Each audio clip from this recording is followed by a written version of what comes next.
In the summer of 1996, Native American tribal leaders and researchers from all over the world met for 5 days near a Yankton Sioux reservation in South Dakota. It was revealed in a dream that now was the time for the tribes to break their silence and share their hidden knowledge of the Star People, the visitors from other worlds. The Star Knowledge Conference has continued for 19 years, but this was the first. We'll meet people with first-hand experience with ETs, hear amazing stories of the unknown, and witness a mysterious event which occurred in the skies. For some, a visible sign from the Star People that we are not alone.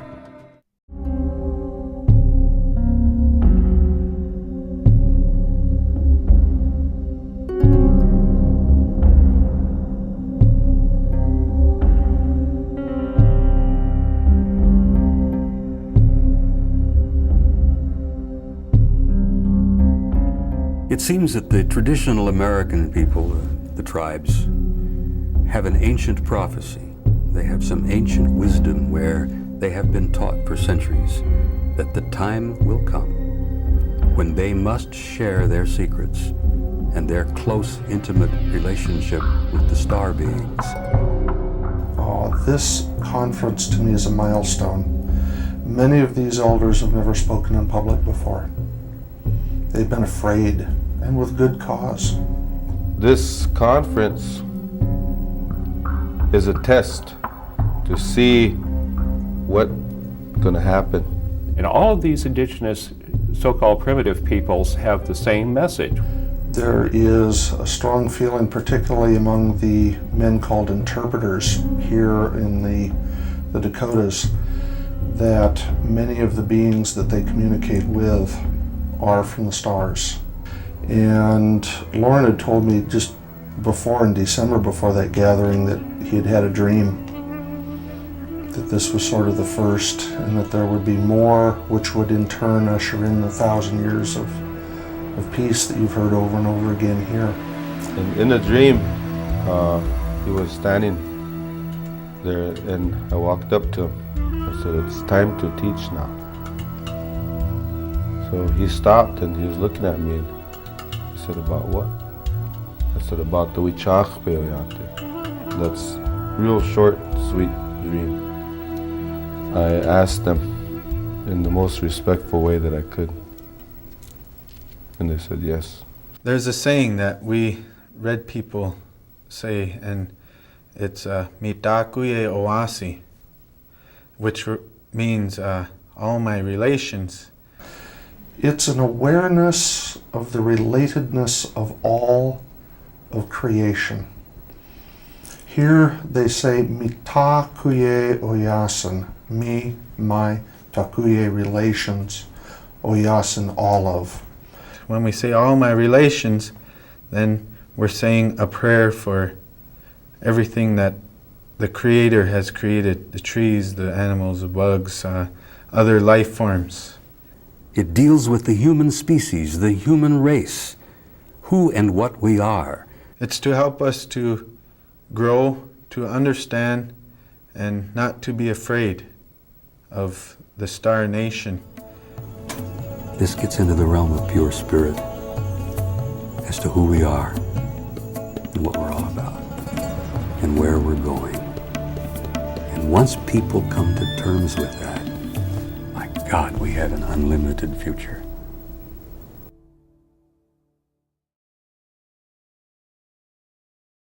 The American people have been kept in the dark on this from the very beginning, because some arrogant bureaucrat somewhere decided that the average person was incapable of dealing with this.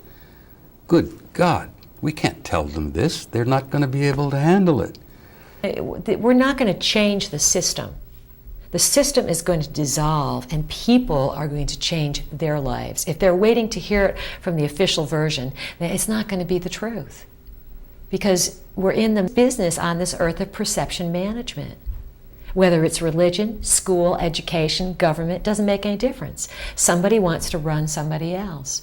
The harassment towards people who experience positive UFO contacts is quite bad. On the basis of that, the licensing boards waded in and without any real investigation, never talked to me once, decided to begin a process, really a kangaroo court process of taking my licenses. They got a current Army colonel who happens to be a psychologist to testify that anybody who believes in this stuff has got to be crazy.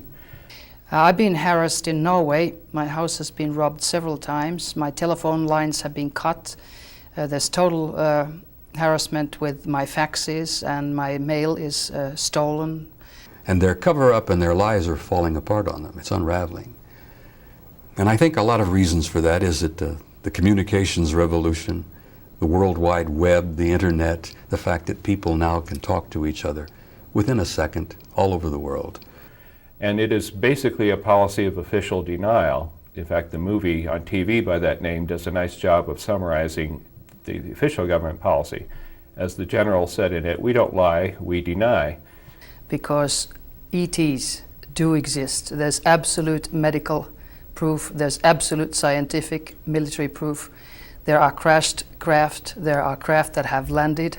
Along with that, they're also now accelerating the pace of releasing information to the public. So we're seeing more and more media manipulated movies, we're seeing more and more good documents leak out. Just this spring, we've had a couple of the Apollo astronauts finally freed up to Gordon Cooper and Edgar Mitchell to say that yes, they've seen UFOs and the government's covering it up and the ETs are here and they've talked to some government officials. You hear the story about Roswell. That was one of 12 incidents that happened within 2 years in the Southwest. We had them in Texas, we had them in New Mexico, we had them crashing in Arizona. We had alien discs coming down all over the Southwest. And aboard there were little bodies. Some of them were alive. Some of them were kept alive for 1.5 to 2 years.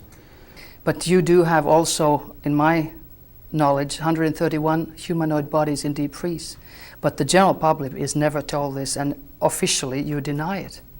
Now the second cover-up is the really dangerous one. This is by a rogue outfit that is not part of the official government, contains apparently some people from private defense industry and some probably former military and intelligence officers who have taken the whole UFO project kind of private and are taking recovered craft and recovered bodies and sequestering this information so that they can make great profits by retro-engineering the technology. And these folks basically want to hog the situation for themselves and keep everybody else in the dark. It's just a question of power and also a question of religions, because the religious dogma will collapse. Not spirituality and not anything to do with God. Of course, they always remain, but the dogma will collapse. The human ego will collapse. We're not the peak of the universe. In fact, we are Stone Age men. We're having national policy being made by people in Washington and other places. And these guys are making policy affecting all of those lives. And they were not elected to do this. They have no authority to do this. And I have to tell you also, and this is an extremely sensitive issue, is that it isn't just governmental operations. There is corporate involvement here in this lie and in this cover-up. Because this technology, this knowledge that they have been able to glean from this alien extraterrestrial technology is literally worth trillions. I'm talking about anti-gravity. I'm talking about technology so far beyond anything we could even imagine that the guys involved with it say it's even beyond Star Wars. It's the greatest story in history. It hasn't been told. The people have a right and the people have a need to be told the truth.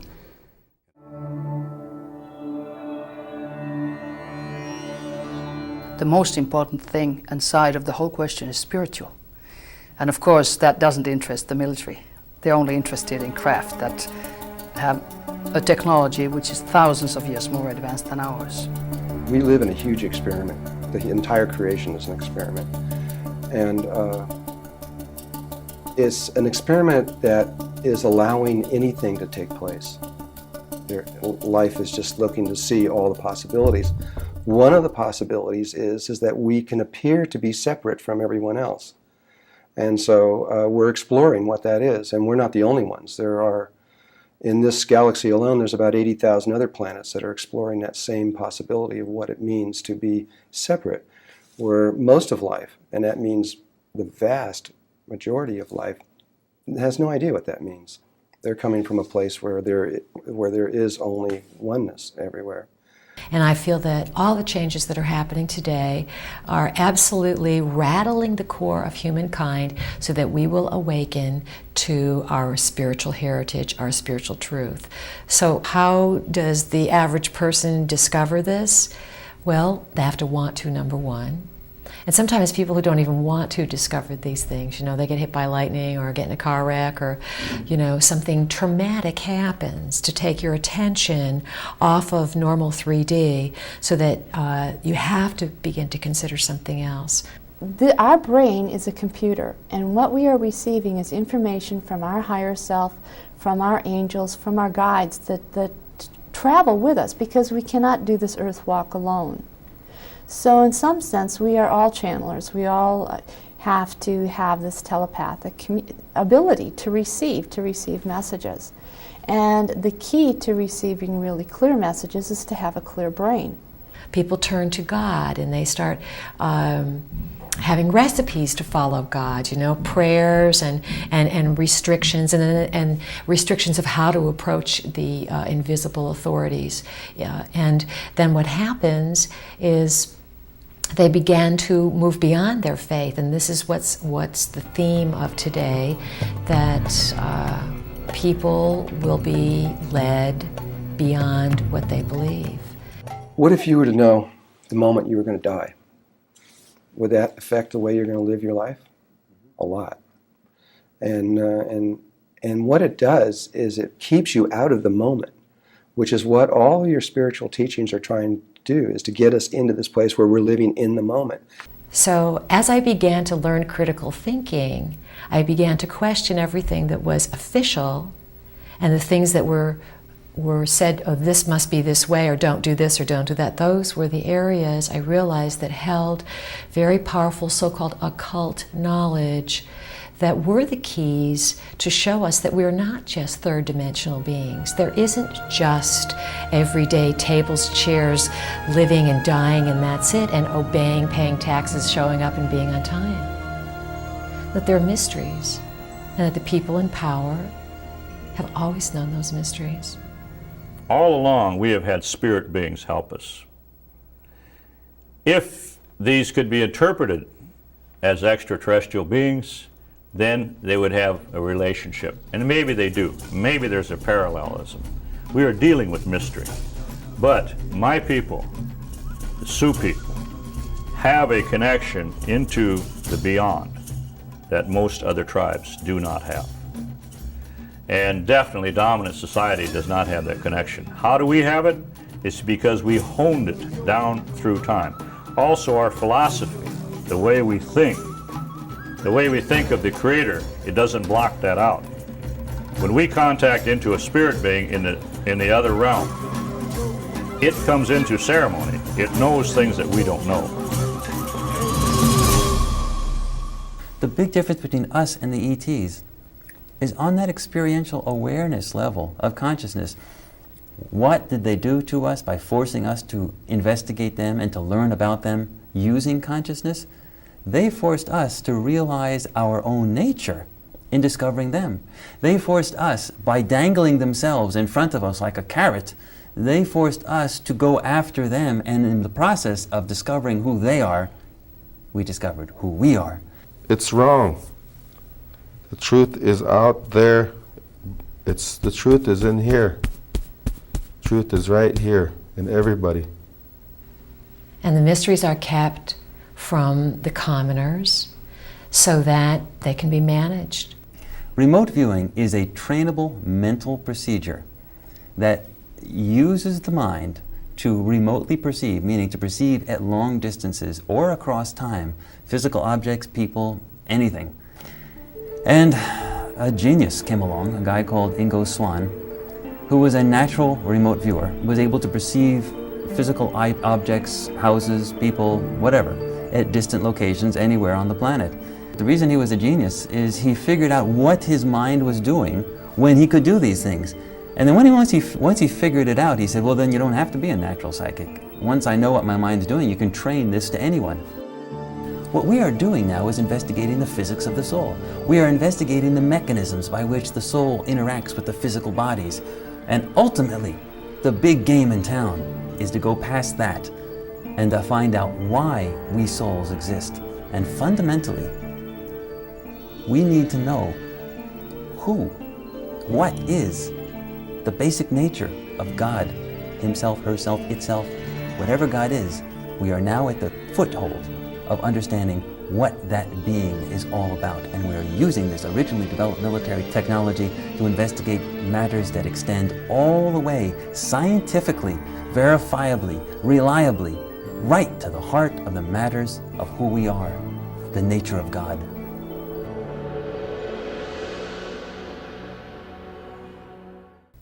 We always say that we should have free will, and we do. You had total free will whether you were born on planet Earth or somewhere else, whether you were born white or red or yellow or black or whatever, what country, what culture, what background, what parents, and what was the motive of that free will. It was your lessons and learnings. We are all connected intimately. There is only one spirit moving through everyone. And any other interpretation of that is just illusion. It isn't true. There are spirits that are coming from very high levels and they're descending, and they appear to be dark. And there are those that reach the bottom of the level of consciousness that the experiment is in at the moment. And at that point, those spirits naturally begin to go up into the light. And we keep cycling around. There is no really hierarchy. It just appears that way at any particular moment. Each one of us is God, literally.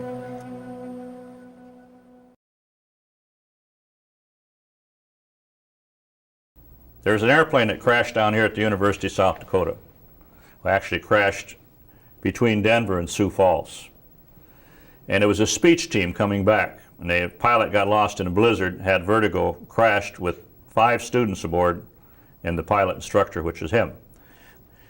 It was in the wintertime, and the snow come and buried it up. For a month, the National Guard looked for that plane. Couldn't find him. They called off the search. I called him. In those days, you call a holy man, you call a police station, because holy men didn't have phones. So you call the police station, they send a squad car out, he's on the phone. Nephew, understand you're looking for me. I'm not his nephew, but we talked that way. He said, I know why you're calling me. He said, you want me to find those 6 bodies, don't you? He already knew. He had had a ceremony the night before. We laid out maps for him, and he drew a line from Denver to Sioux Falls, the destination of the plane. And the lights were turned out, and this drum sounded, and it's something like this.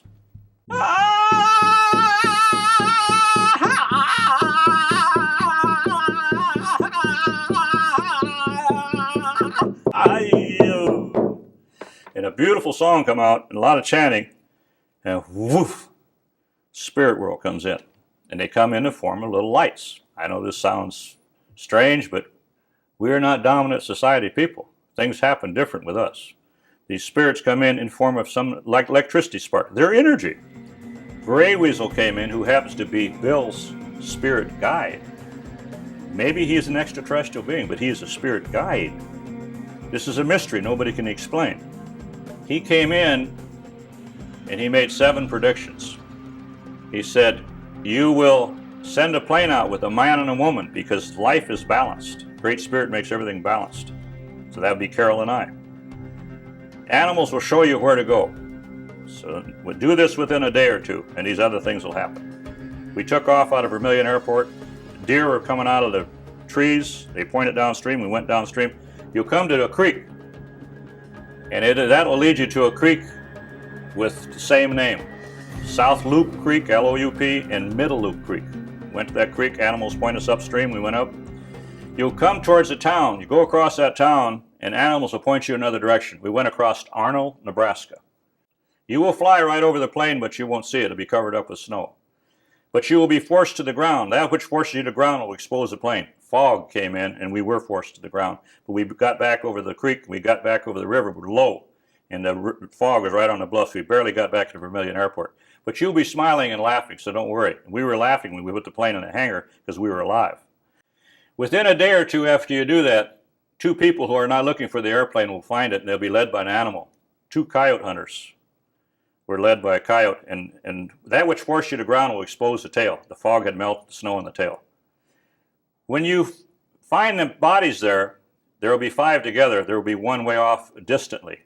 So look for another one. The 6th one will be distant. It will be a girl. She's the one that used to wear them big glasses and with a Chinese-type haircut.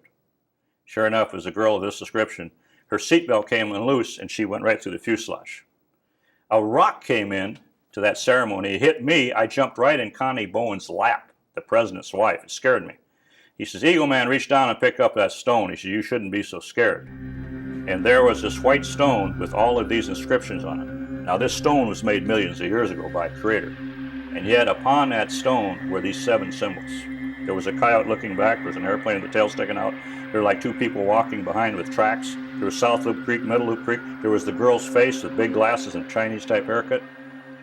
That is mystery. And it's no contact with the devil. There's no evil spirits. The polyester world will say, Sunday polyester world will say, oh, that's the devil, because they don't know. And it was a good thing that we did because we wanted to find the body so that the parents would find some relief. We were not doing a bad thing. But that is an example of contact into that spirit world that lies beyond, that these Indians have maintained.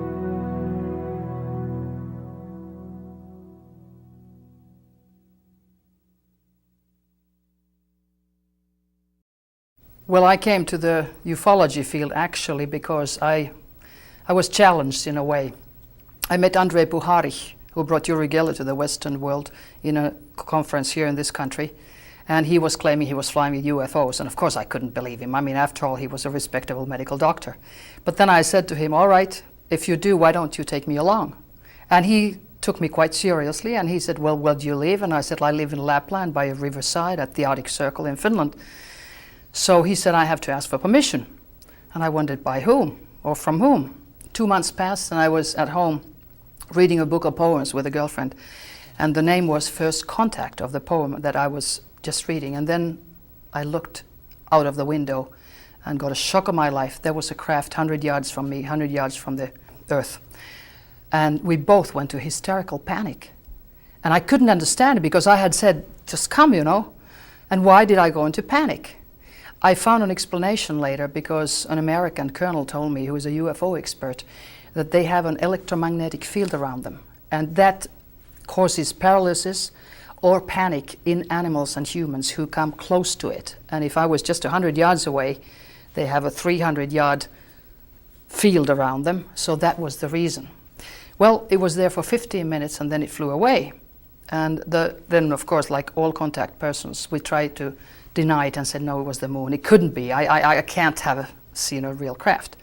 Until next morning, the local papers said that over 100 people had reported seeing exactly a craft or something, lights, whatever, over there. And then the Lapland Air Force said in 2 days it was a Soviet rocket that stops for 15 minutes at my window and then says, hi, Raunilena, and then continues.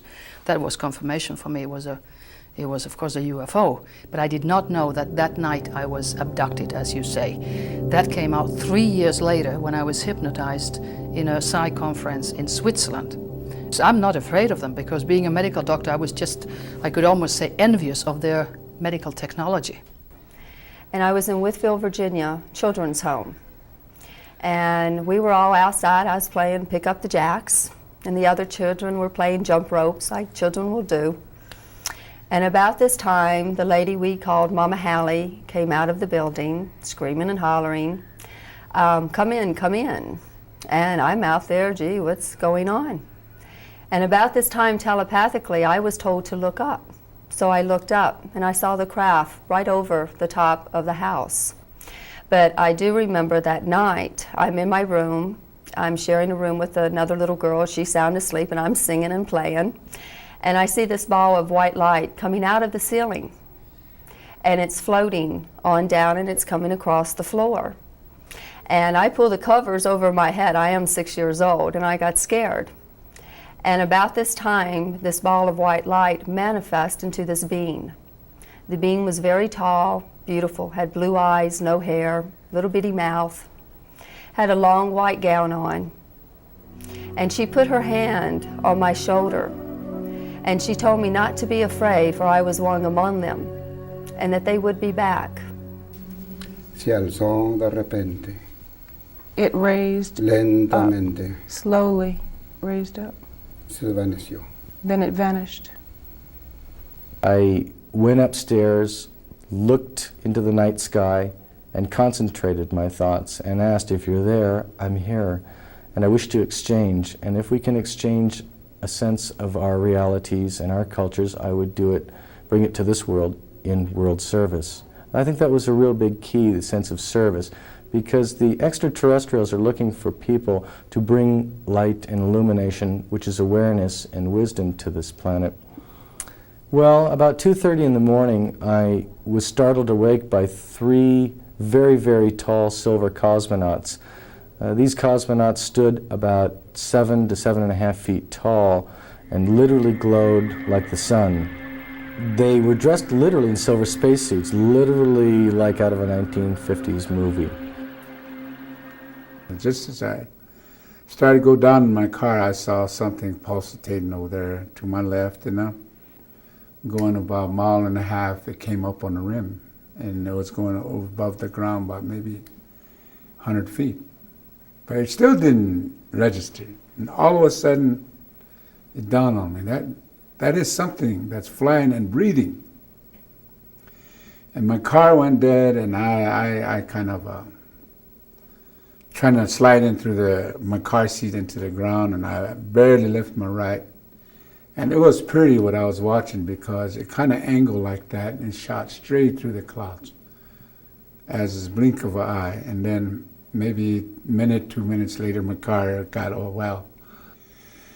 And within that week, I had my stroke, where they're feeling my right arm, my right leg.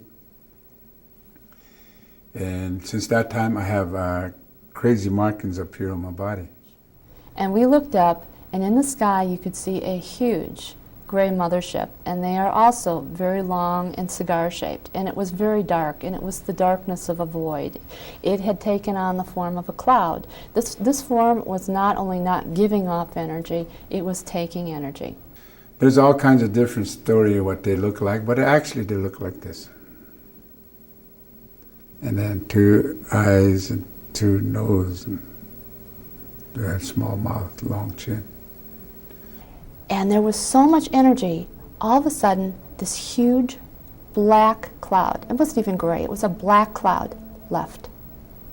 It just disappeared. And what I was told is that this is happening all over the world. The energy is being taken up so much.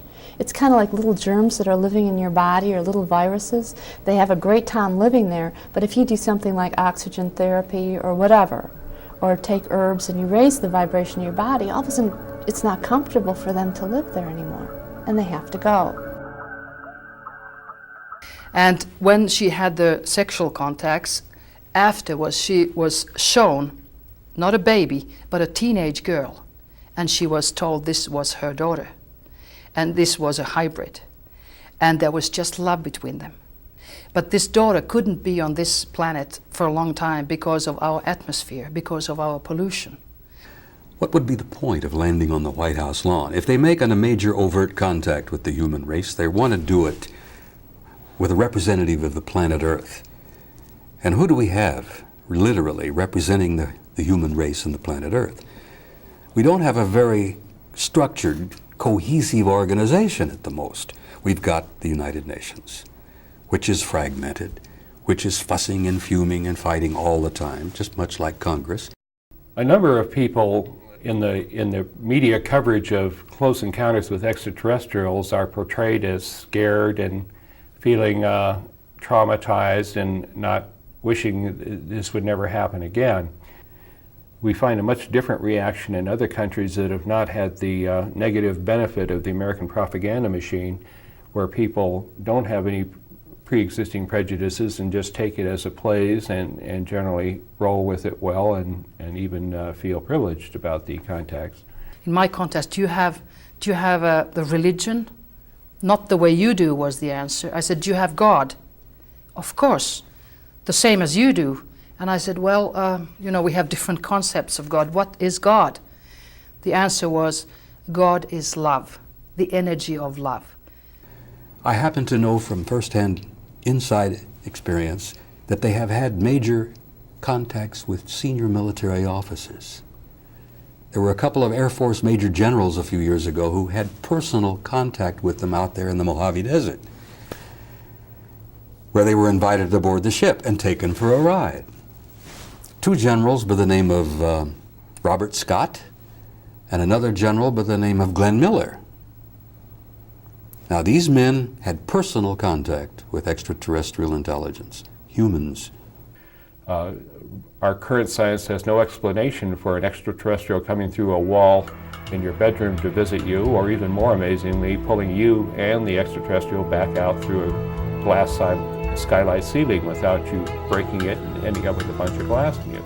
They would like to gently raise our consciousness by showing themselves slowly and gently into a way that we were not fearful that they're going to come down and take our real estate, turn us into dog food or whatever. I had a CIA agent that was in a class that I was taking, and sometimes they take my class, and I just let them be there because there's a reason why they're there, and there's really nothing that they can't hear. And so I was talking to him about the Greys, and he's all into denial about the Greys' existence, and I could see that he was lying to me. I could hear it in his voice, I could see it in his face. And he was asking me questions, just like you're asking me questions, and he was getting into what I was saying, and then all of a sudden, just spontaneously, he said, "What happens to them when they die? They die, you know." Now, if he didn't think they existed, how does he know that they die? I thought that was pretty funny.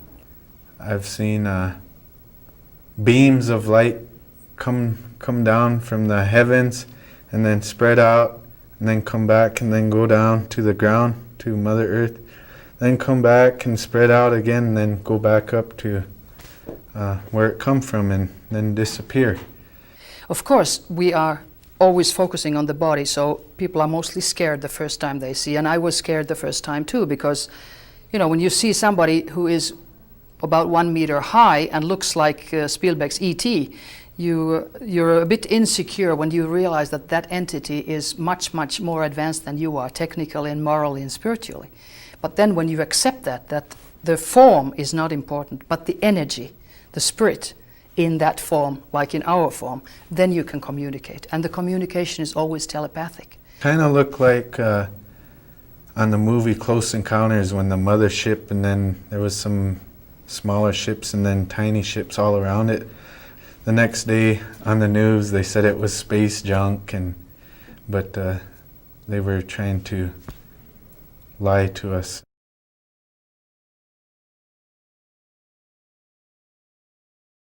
The Galactic Confederation people that I have seen basically look like us. So whether these lizard people exist, or I just don't know. And I have seen pulsations, energy pulsations that turn into a physical craft. So as if it would start from an energy and then become physical. They're still physical. Many people think that most of the ETs are dimensional beings. The human ones that are coming here don't seem to be. They just seem to have types of technologies where they can move through walls, make themselves seemingly invisible, and it's beyond our comprehension to understand how they're doing it. So I think many people are misguided into thinking that they are some form of apparition or whatever, and it's probably just technology that we just don't understand yet. Okay, if you'd like a good metaphor for what's going on in outer space, the Greys, and I lump the Greys into one category. There are several races from other planets who wish to take over Earth and to have our destiny. They want all of the humanoids off of this planet. And they could be literally thought of as Darth Vader and the boys. Then the Galactic Confederation, if you want another metaphor for them, would be like Luke Skywalker. The shoulder to the elbow is about the length of my shoulder to my wrist. They're real long limb. And the sign they give us is this. Because they glow through here. And I didn't know what that sign meant till 3-4 years later I met another person who explained it to me. That means unity. So these little things they show you is just to tell people that they're okay. They're not here to harm you. And the person was talking about how in off hours they were, after getting bored at listening in on conversations in the Kremlin walls, they were beginning to target ETs, UFOs. And they were getting some remarkable things done. And I asked this member, and I said, well, what did you do? What did you find out? And he said, well, we were going after the pilots originally, and it was very difficult because we had to actually track one of the ships from Earth, where it was doing whatever it was doing, back to its homeworld. By that time, I was on the edge of my seat. And you tracked it back to its homeworld? And he said, yeah, but it was tough because you see, they disappear in the blink of an eye because they go so fast. We had to figure out how to follow it, but we finally followed it and found it back to its homeworld. And then I was really on the edge of my seat, and I said, and then what happened? And this is the same technology that they use in battlefield conditions. I mean, we're talking reliability. We're talking in the laboratory proof, and they were just using it in other applications, the same exact technology. And I said, what happened? And he said, well, we followed the pilot. And I said, well, where did the pilot go? He went back to his house. And I said, and then what? He was gone for a long while, so he went into his house and made love with his spouse. And we watched, and that was the first time I really sort of felt like an animal. That's what I said. And I sort of leaned forward and I said, $20 million and you all became voyeurs? What else did you do? And they said, well, no, we were interested in other things. We were interested in the ergonomics, the cups, the things like that, what types of stuff they drank from. And then I said, you know, this is not out of any disrespect. You have no idea how much I respect you folks, what you're doing. But like, what kind of government do they use? Do they use representative democracy? Do they vote telepathically? Do they use paper ballots? Are they communist? Are they totalitarian? Are they hostile? Do they have dictatorships? What kind of things? Do we have something to fear? Do they have a galactic representation? Or is it a federation type of situation where they're all sort of loosely grouped? Or is it a tight-knit organization like a parliament that extends to many planets? And the person leaned forward and said, these are very good questions. So at that point I realized I had a book coming. If I could use that same technology to answer the questions that I was interested in, rather than the questions that the military was interested in. The military they didn't do anything wrong. The military was interested in military matters. They were interested in the pilots. They were interested in the ships. They were interested in the technology. So when the person answered back to me that, you know, followed the pilot back to the home and watched them make love to his spouse and saw it as a beautiful experience, that wasn't something wrong that they were doing, but there weren't the questions that a social scientist would ask. The Galactic Confederation usually has the saucer-shaped discs. They're kind of like a color between bronze and gold. And the gray ship, I've only seen one, and they are like long aluminum cigars, floating cigars. In fact, I have one student, and she will remain anonymous, and she used to work in Army intelligence, and of course, a lot of times, you know, they don't tell you anything, and I don't really want to know anything. I don't. And I was talking to her one time, and I said, I was telling her how I said those ships look like cheap aluminum. And she answered back just spontaneously. She said, and they feel like cheap aluminum too.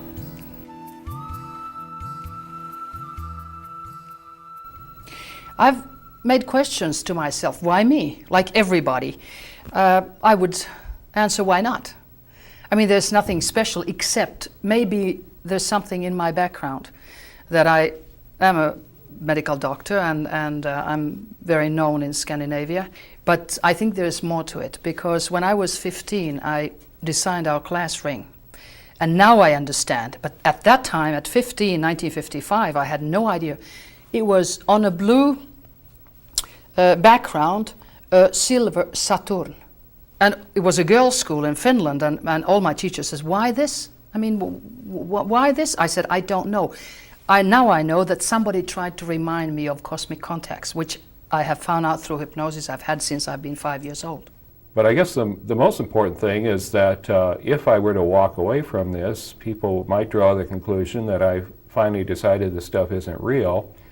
And I feel quite the opposite, that this is the most important moment in human history since we began, that we are about to meet some of the folks who at least partially have a very large hand in our fashioning, both as a culture and somewhat as a people.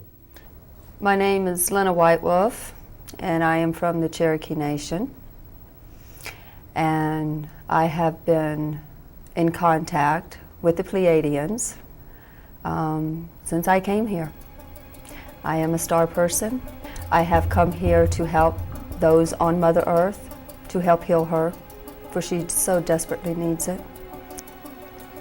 I came here from another way of being. I'm not from another planet or anything else like that. I'm just from another way of interpreting the reality. It's called Melchizedek consciousness. And I was sent here in the year 1819. I've been conscious continuously since that time. That first, when you come into contact with UFOs, the first reaction is often fear because the world collapses. You know, we're not supposed to have that. We didn't learn it in high school. And then, after you get over the fear, you start understanding the meaning of life, evolvement, the spirituality, the unity of all. They had shown me another planet that we had lived on at one time. And because of ego and power and greed, they showed me that it exploded. And if we do not treat Mother Earth with respect and love, this planet can go just like that planet did. They're not more aliens than we are aliens to ourselves. It's family. It's you yourself that you're meeting. And if you're very frightened, you're meeting your dark side in a way. It's a very different viewpoint from the religious dogma and teachings, and that's why I have heard that in Vatican they have a crisis committee thinking how can they save the church. And even in a magazine for bishops in Vatican, a priest was writing that also ETs need religion. I guess they're trying to make them into Catholics.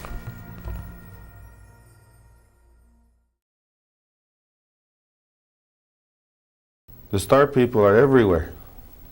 They've been here before you were born. They've been here before your parents, your grandparents. They've always been here. Why are we here? It's the same question. Why are we here? Why are they here? Some of them say we come to the zoo to look at us. Some of them say we come to look at our past, and they are our future.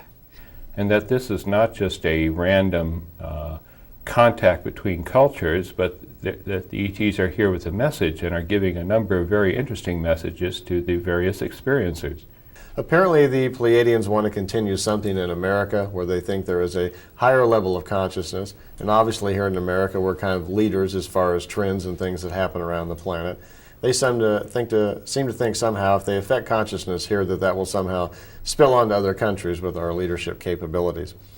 Most of them seem to come for scientific expeditions because they are researching all planets in the universe, and this is a very interesting planet which differs from many others because we have an individual mind, and most of them, they have a group mind and they're telepathic, so there's no negativity because they can read out each other's thoughts, so nobody can be negative because immediately he will be spotted. They cannot interfere, but they can intervene. So when people ask them for help, and when enough people of consciousness get together and ask them for help, that's when they can start to help this planet. They look up. Look for answers up. Look for the star people up. Everything's up. They're right here. The star people are right here. I am 2 Moon Eagle Feather. I am of the chief. I say to you, and to all among out there, you have to change your ways. This planet, our mother, is very sacred. Love her. Treat her with respect. Honor her, as we did. The basic paradigm is that we on this planet are an island in a sea. And the island in the sea gets visited by higher dimensional cultures that have the ability to navigate that island, just as we in our human culture weren't able to even navigate this planet until the invention of the deep-bellied, heavy-ribbed trading ships that could come and go across the world currents. They were a kind of spaceship. So again and again, the extraterrestrials have come and visited the planet and been a part of the evolutionary structure and raising of consciousness here. Let's just assume that the universe is vastly intelligent, and we've been seated here on this island to create a certain kind of a resort planet in the galaxy for heterosexual, bilaterally symmetrical seed, sperm, egg, flowering, love-making, art-making, culture-making, architecture-making, larval forms of God, us. It's a big universe. There's obviously entities out there millions of years older than we that have kept their planet, and can you imagine the intelligence that they have so that they can send out communication or vehicles and look. My Sami friend who had a sexual contact said really that she was able to meet her hybrid daughter. It seems that they are really creating a hybrid race, and that is not only to help them, but number one, to help human race to survive, because planet Earth is going into another frequency.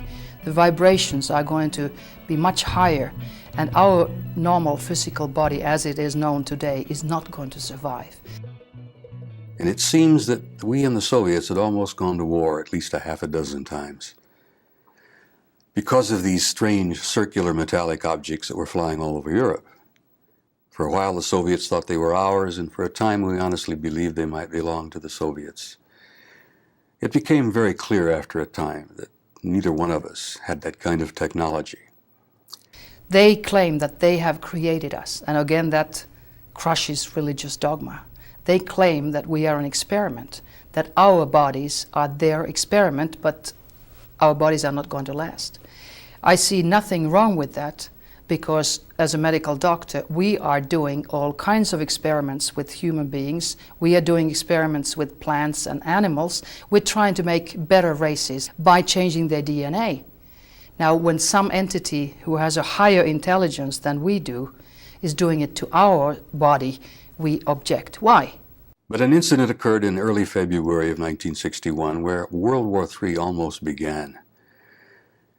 And things started about 2 in the morning. It only lasted about 25 minutes. And before it was over, all hell had broken loose. The Soviets had gone on to red alert. The Allies had gone on to red alert. The Warsaw Pact was running out their tank battalions. We had aircraft in the air. The Soviets had sent up fighters. And these events were occurring. Large, circular, metallic objects flying in formation at a very high rate of speed, at a very high altitude, coming out of the Soviet sector, over Central Europe, in formation, very, very obviously under intelligent control. A British air marshal by the name of Sir Thomas Pike, who was the Deputy Supreme Allied Commander in Europe. And Thomas Pike decided they'd had enough of this, that we couldn't go on with this. One of these days, somebody was going to do something stupid, and we were going to have a shooting war on our hands that nobody wanted. Well, Pike got my boss, General Lyman Lemnitzer, who had only recently been assigned. And what they did is they initiated this study to find out what in the world was going on. What are these objects? Where are they from? Do they represent a military threat? Do we have to fear them?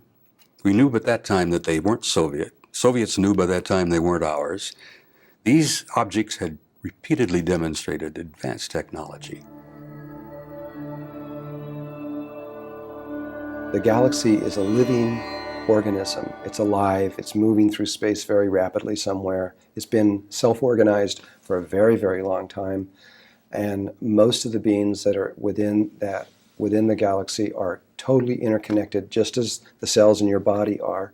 They all have different functions, like heart, brain, etc., and they're all working together. And there are parts that are within the body of the galaxy, and we're part of that, that are, you might say, experimenting, kind of. We're doing things that could produce a chromosome breakage, that could produce a new way or a new direction for life. And life is very interested in what we're doing. In fact, we are probably, at this moment, the most interesting thing in the galaxy. You've got just about everybody looking at us right now. The ideal state for us to be in is exactly where we are. We're doing exactly what we're supposed to do. It's perfect. There are 4 kinds of consciousness levels, if you want to break it down, throughout the galaxy. There are those of the light, there are those of the dark, there are those that are both, and there are those that are neither. And about 95%, I'm just guessing, is neither. They're just witnesses. They're all interconnected, they're just watching, and they're not reacting one way or the other. And then there are those that are really trying to assist us in raising our consciousness. And there are those that are doing everything they can to keep us from raising our consciousness, and that's their job. They're supposed to do that. And then there are those that are both. And they play both sides of the fence. They'll appear as the light when they think that that's what's appropriate, and they'll appear as the dark when they think that's appropriate, and they walk that line. The Pleiadians from Billy Myers and the Pleiadians from Barbara Marciniak fall into that group. They work either way depending on whatever is appropriate for them at that time. And the interplay between all of those is crucial and important for life to continue. It's not good or bad. That's our interpretation from our point of view. But in truth, they all work together. What is there to fear? There is nothing but love there. Of the light vibration, yes, there are those of the other soul kind. But they are meant to be here too. They are teaching us.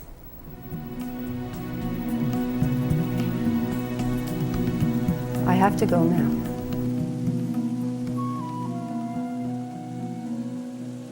We've developed thermonuclear weapons. We have bacteriological weapons. We have particle beam weapons. My God, we have more than a dozen ways of wiping the human race off the planet. We have not kept pace sociologically and psychologically and theologically. And we're right at that moment, that critical crossroads where we're going to make it or we're not. I think we're in a fringe of a transformation which is biggest as we know in the history today.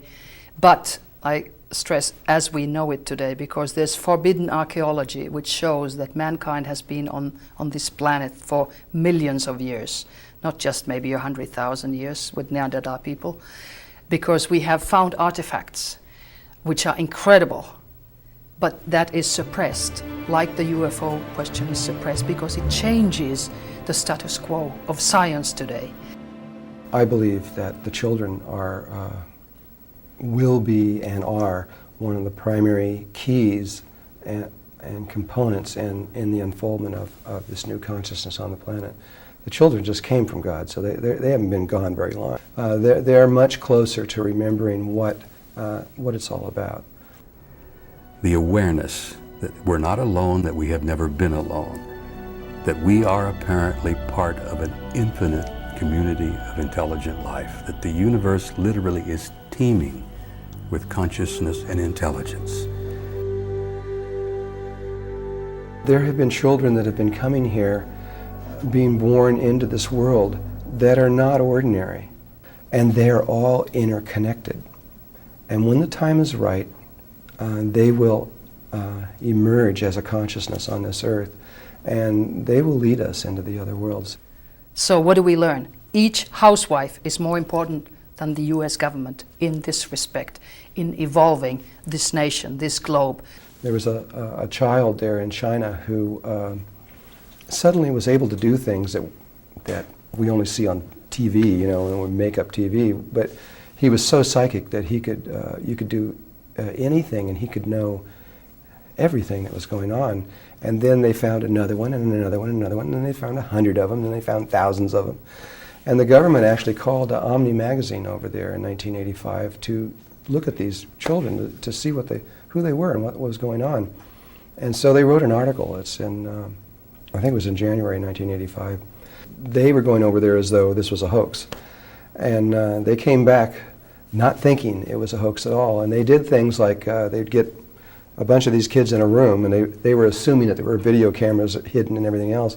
And they'd just open a book, rip out a page, crumple it up, and stick it under their arm and say, okay, what does it say? And all these kids could read the page. perfectly, flawlessly, without a mistake. And there's nothing new, because we're not the first race who has inhabited planet Earth. There have been races and races and races. We know that even Neanderthal man didn't look like we did. It was much more hairy, it had longer teeth, it looked more like an ape. And now we don't have so much hair and we have smaller teeth. What about the ET race? Is that our future? 500 years ago, the Renaissance did begin. The Renaissance in the which would bring forth the kind of people that we are, which is our particular way of interpreting the reality. But from a Native American or a Native person's point of view, that's darkness. That's separation. That's a way. That's leaving the connection to Mother Earth and separating away from it. That's ended up being our demise and our problem. Is moving into a place where we don't even think that Mother Earth is important. So we can pollute her oceans and her skies and her waters and everything else, because it doesn't matter, because she's not a living being, just a big rock that we're on. If we change our attitude, 6 billion people on planet Earth, from hate to love, or at least to neutral, I think we're not going to have so many catalysms as predicted. And it's not negative, because it's a cleansing. All your prophecies, if you look at Edgar Cayce, he says that the shift that everyone is thinking about, which is, he ties it to the shifting of the poles of the axis of the Earth, which people never thought ever occurred on the Earth, though now they know it's happened hundreds and hundreds of times through science, and it's happened 13,000 years ago, and it happened 26,000 years ago. It's all tied to the precession of the equinox.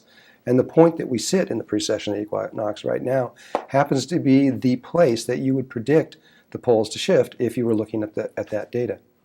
So this is why everything is shifting. As we move into this age of Aquarius, Aquarius is a sign of unifying humankind. It's a sign of enlightenment. It has to do with sudden, shocking, surprising changes. It has to do with electronics and technology and big changes. So there are a lot of changes, but the major change, I think, is that the fear of death goes away. And that is the biggest disease of this planet. Everybody in general is so frightened of death. And when you once realize that when you have spiritual contacts with ETs and with your dead relatives, there is no death. There's absolutely no death. There's only transformation of frequency to another world. There was also a remark by the Pleiadians that most of the biblical prophecies will go down almost 100% the way they are written, because no one is doing anything to change them. As a matter of fact, there is a large group of people, they say, in the power structure on this planet that wants them to happen. Apparently, prophetic things like the Bible and so forth, which has had prophecies for 2,000 to 3,000 years in it, works kind of like a roadmap for the masses. People read it, think that it's going to happen, get it into their consciousness that this is the way things are going to happen, and they just live with it and they make it part of their lives. They're not aware that they can control their own future and do something about it. From an astrological point of view, probably the biggest thing that people could understand is the age of Aquarius. And that talks about a cycle of time that involves about 2,200 years. And that not only do we have a calendar of time that we use for months and days, or the calendar we wear on our wrist for hours, but there's this large season in the heavens. And it's called the precession of the equinoxes. And we move through this. And as we move through these different chunks of 2,200 years almost, we have a different theme to the time we live.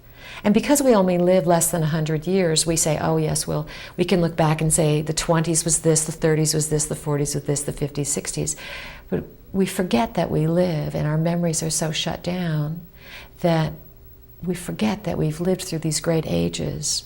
And then we keep reincarnating and coming back to learn the lessons, to find our own footprints in the sand or the artifacts that we buried maybe 1,000 years or 500,000 years before.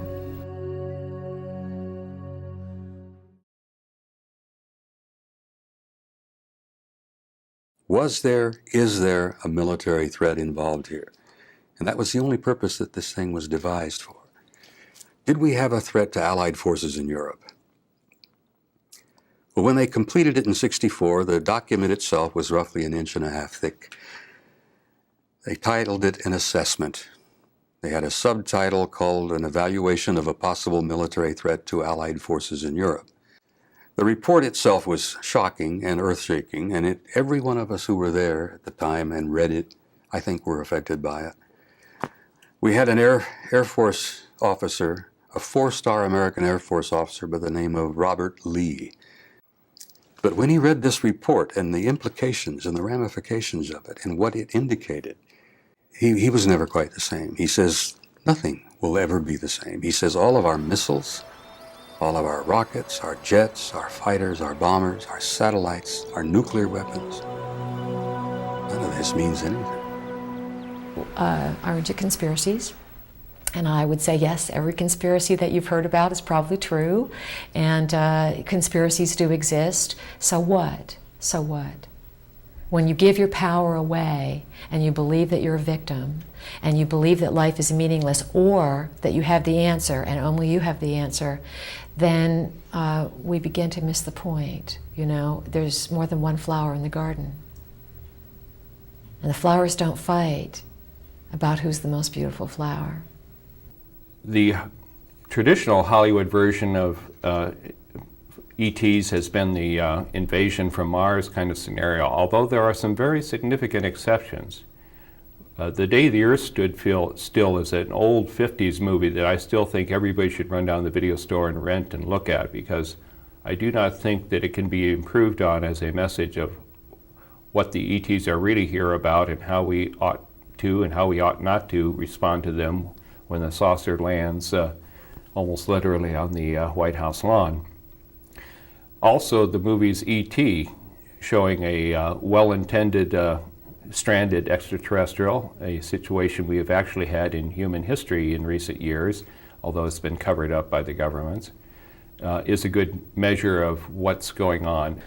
The reason that you see so many television commercials today featuring extraterrestrials selling tires and food and automobiles and things like this is because they're seeding the subconscious of the media to bring out their ideas, and really the idea of extraterrestrials, as you can see, has been bombarding the television set. And he said this was designed just to get you used to the idea. We are like babies to them. And they want to slowly introduce us in the way of scenarios, pictures, fun little commercials, cartoons, much like we would show our children pictures in the same way, just to give us the idea and the understanding, so it is not such a shock to our culture when they do introduce themselves fully. And in the past, as a culture, we have met entities, energies, extraterrestrial, ultra-terrestrial, ultra-dimensional, inner earth people, all kinds, interdimensionals, and they have appeared to be more powerful than we are. And I would say from the things that I've studied that there are certain of those energies, just like they have their counterpart humans, who are playing the power over game rather than the empowering game. And it's scary. Because will we get taken advantage of again? Will we have to meet something once again that will terrify us? Yeah, probably we will. The academic scientists, of course, with unfortunately the kind of arrogance that comes with some folks in science, think that everything in the physical sciences has already been discovered and are going to have a lot of trouble with what looks like violations of the principles of gravity and space-time and speed of light limitation for travel. All of those are being violated daily by the visiting civilizations, and there are plenty of humans who've watched them violated.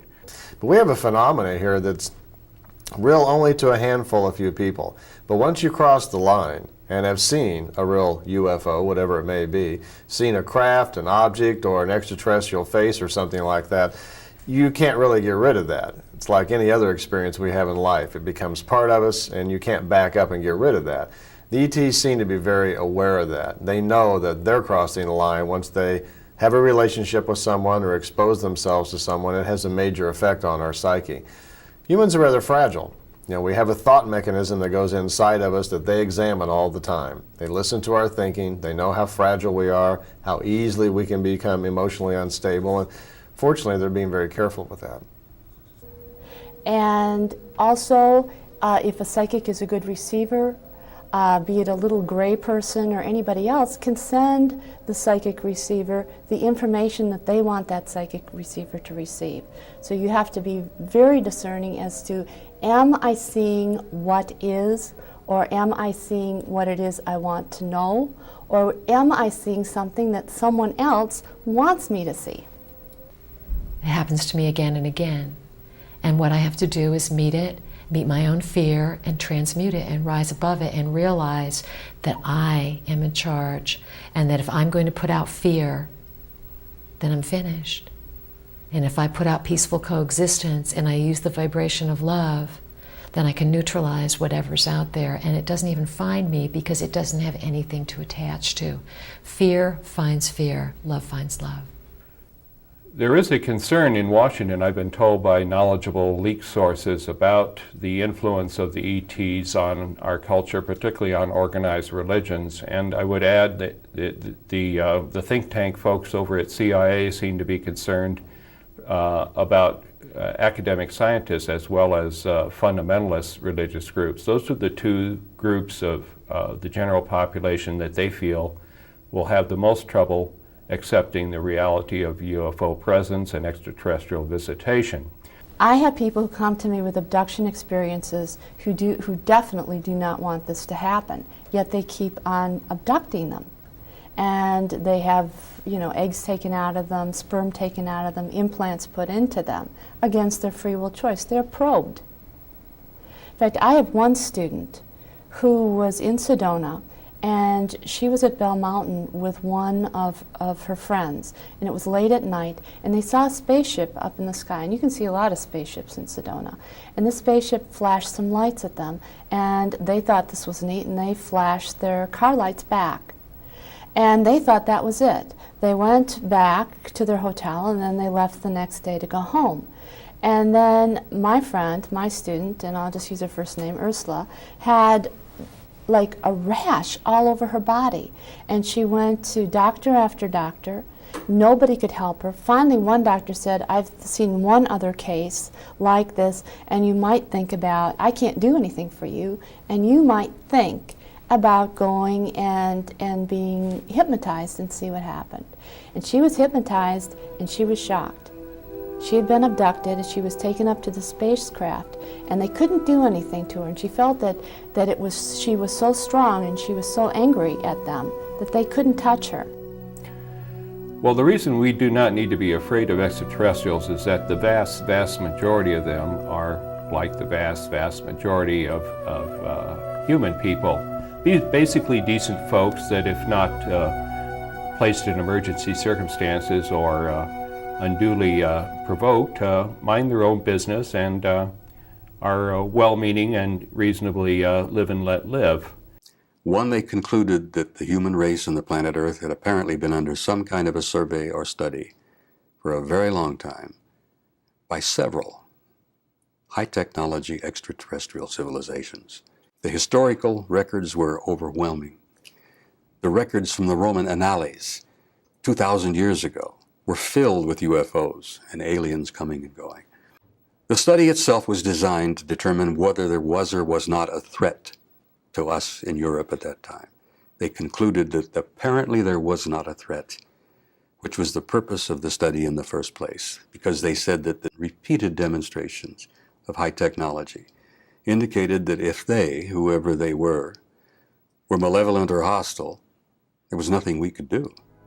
The reason that they need to introduce themselves slowly to us is because we are headed towards a phenomena on the Earth that has not been seen here for roughly 26,000 years. This is going to be the ascension where the Earth is going to be birthed into the big picture and made a part of everything.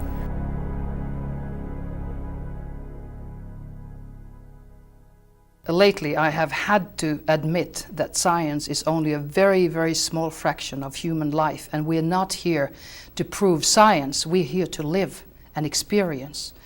And throughout the history of science, it has been proven wrong. The next generation always proves that this was wrong. My grandmother was a nurse midwife, and I have her notes from 1910 at the University of Helsinki Nursing College, how people are treated when, for instance, a baby is delivered. This was science. Take mercury cream and smear it here on the femur of the mother. Now that is criminal if a doctor would do that, or a nurse midwife today. That was science. So science is just something that we have agreed upon, that we accepted today, and it changes generation after generation. You know, a lot of people thought it was the CIA that did remote viewing, perceiving at long distances in the, with the mind. It was never the CIA. The CIA had a very small project and it was discontinued abruptly soon after it started. It was the DIA, the Defense Intelligence Agency. Einstein kept Madame Blavatsky's secret doctrines on his desk. Nowadays, people start to read them for education. So the scientists who touched the edge and understood the moral and spiritual and political issues at some point in their lives did reach for more. They had to look past science to get there. What they did was demonstrate absolute, certifiable, positive proof of the existence, believe it or not, of the human soul. Because you see, remote viewing can't work in the absence of a soul, because you simply don't physically go to any of these places when you're actually remote viewing. This is not something you have to believe in a New Age sense. It's a scientific, verifiable fact.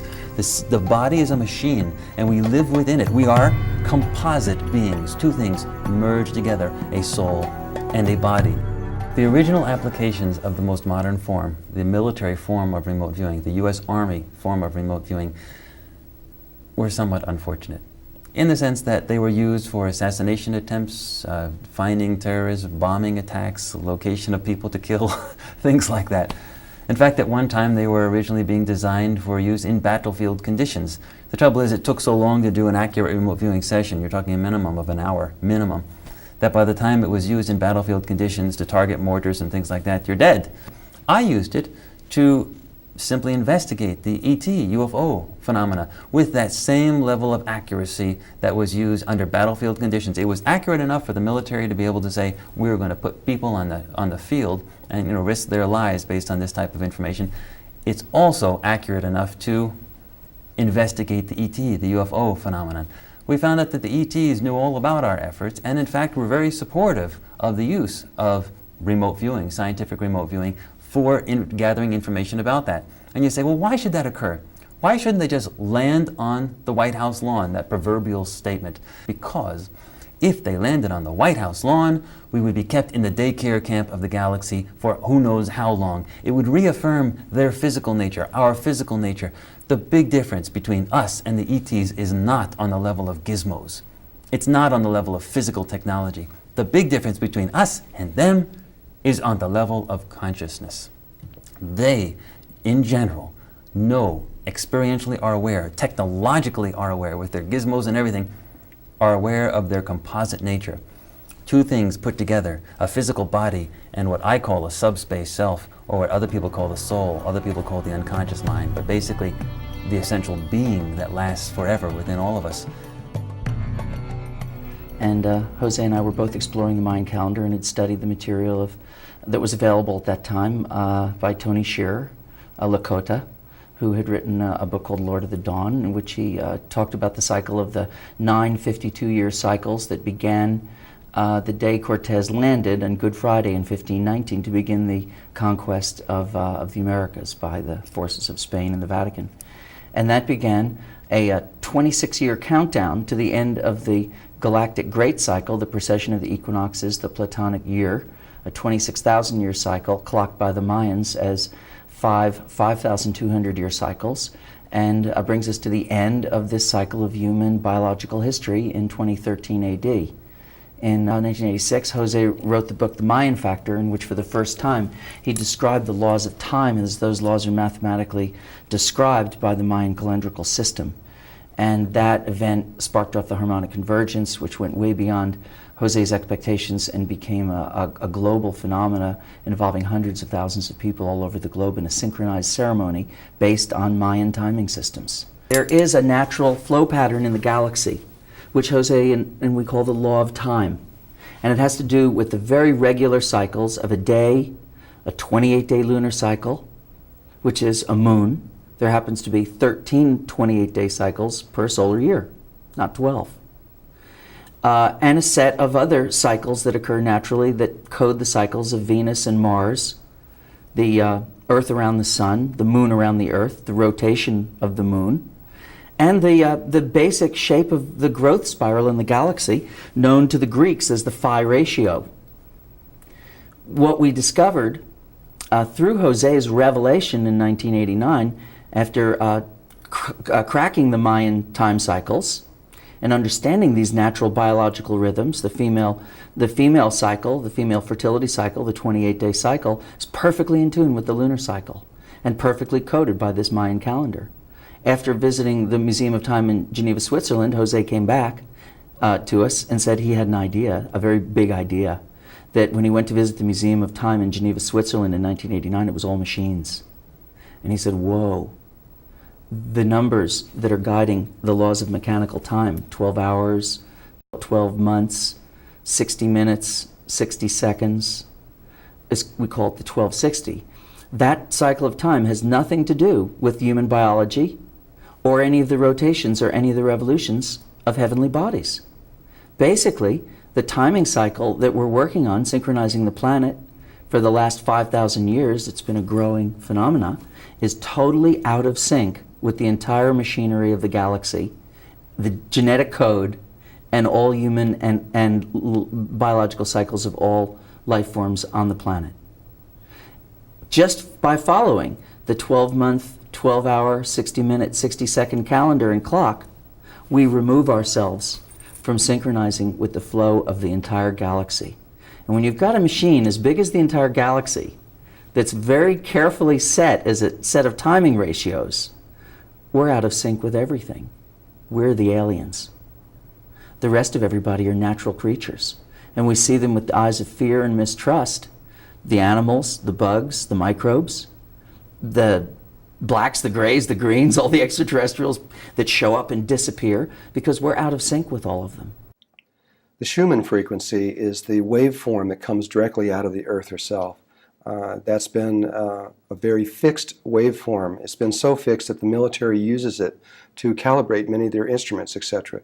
It's been sitting at about 7.8 hertz for forever, as far as we know. This is changing. It's been changing over the last year or so.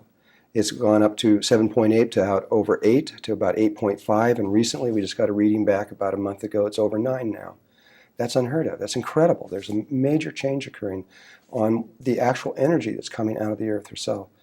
At the same time, the magnetic fields of the Earth are another real important reading on human consciousness, because we're tied so closely to these fields. And these fields have, interesting enough, started to drop right at the time of Jesus. 2,000 years ago, they were staying pretty consistently. They know what they've been for over 100 million years. And suddenly they started dropping down.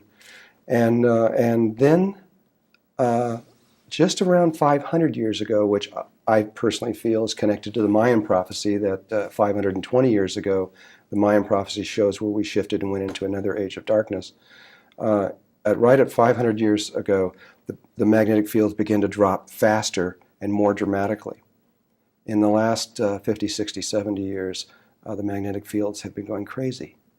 They're beginning to wander, they're beginning to change. There was an actual shift back and forth between North and South Pole very quickly. In September of '93, for about 2 weeks, the magnetic fields actually deviated so much that the airlines had to change their settings to land their planes for a short time, and then it has wandered back again. And so what do these fields mean? As the Earth was losing its magnetics, the frequency was also raising around the planet. So what you have here is a graph on a collision course. The frequency is rising very, very quickly. This is why you see the Earth changes the way that you do, the weather patterns moving into one another, earthquakes and volcanoes of unprecedented proportions increasing in their velocity and their frequency. You also have the magnetics dropping away, which has a tendency to bring out the paranormal on this planet. This is why people are reporting everywhere that in some form something is happening on the paranormal level. I don't know if it's a story, but I heard it from a reliable so-called source. When Gorbachev was in power, that two humanoids came through the wall to Kremlin, and they told Gorbachev that he has to put down the atom weapons because he is responsible partly for this imbalance in the world. And if he doesn't do it, they are going to teach a lesson and cause an accident in Chernobyl. Nothing happened, so Chernobyl exploded. And that day, when Chernobyl exploded, it was reported they saw a UFO above the fourth reactor, and it sent down a beam of light. And after that, the radioactivation diminished by 73%.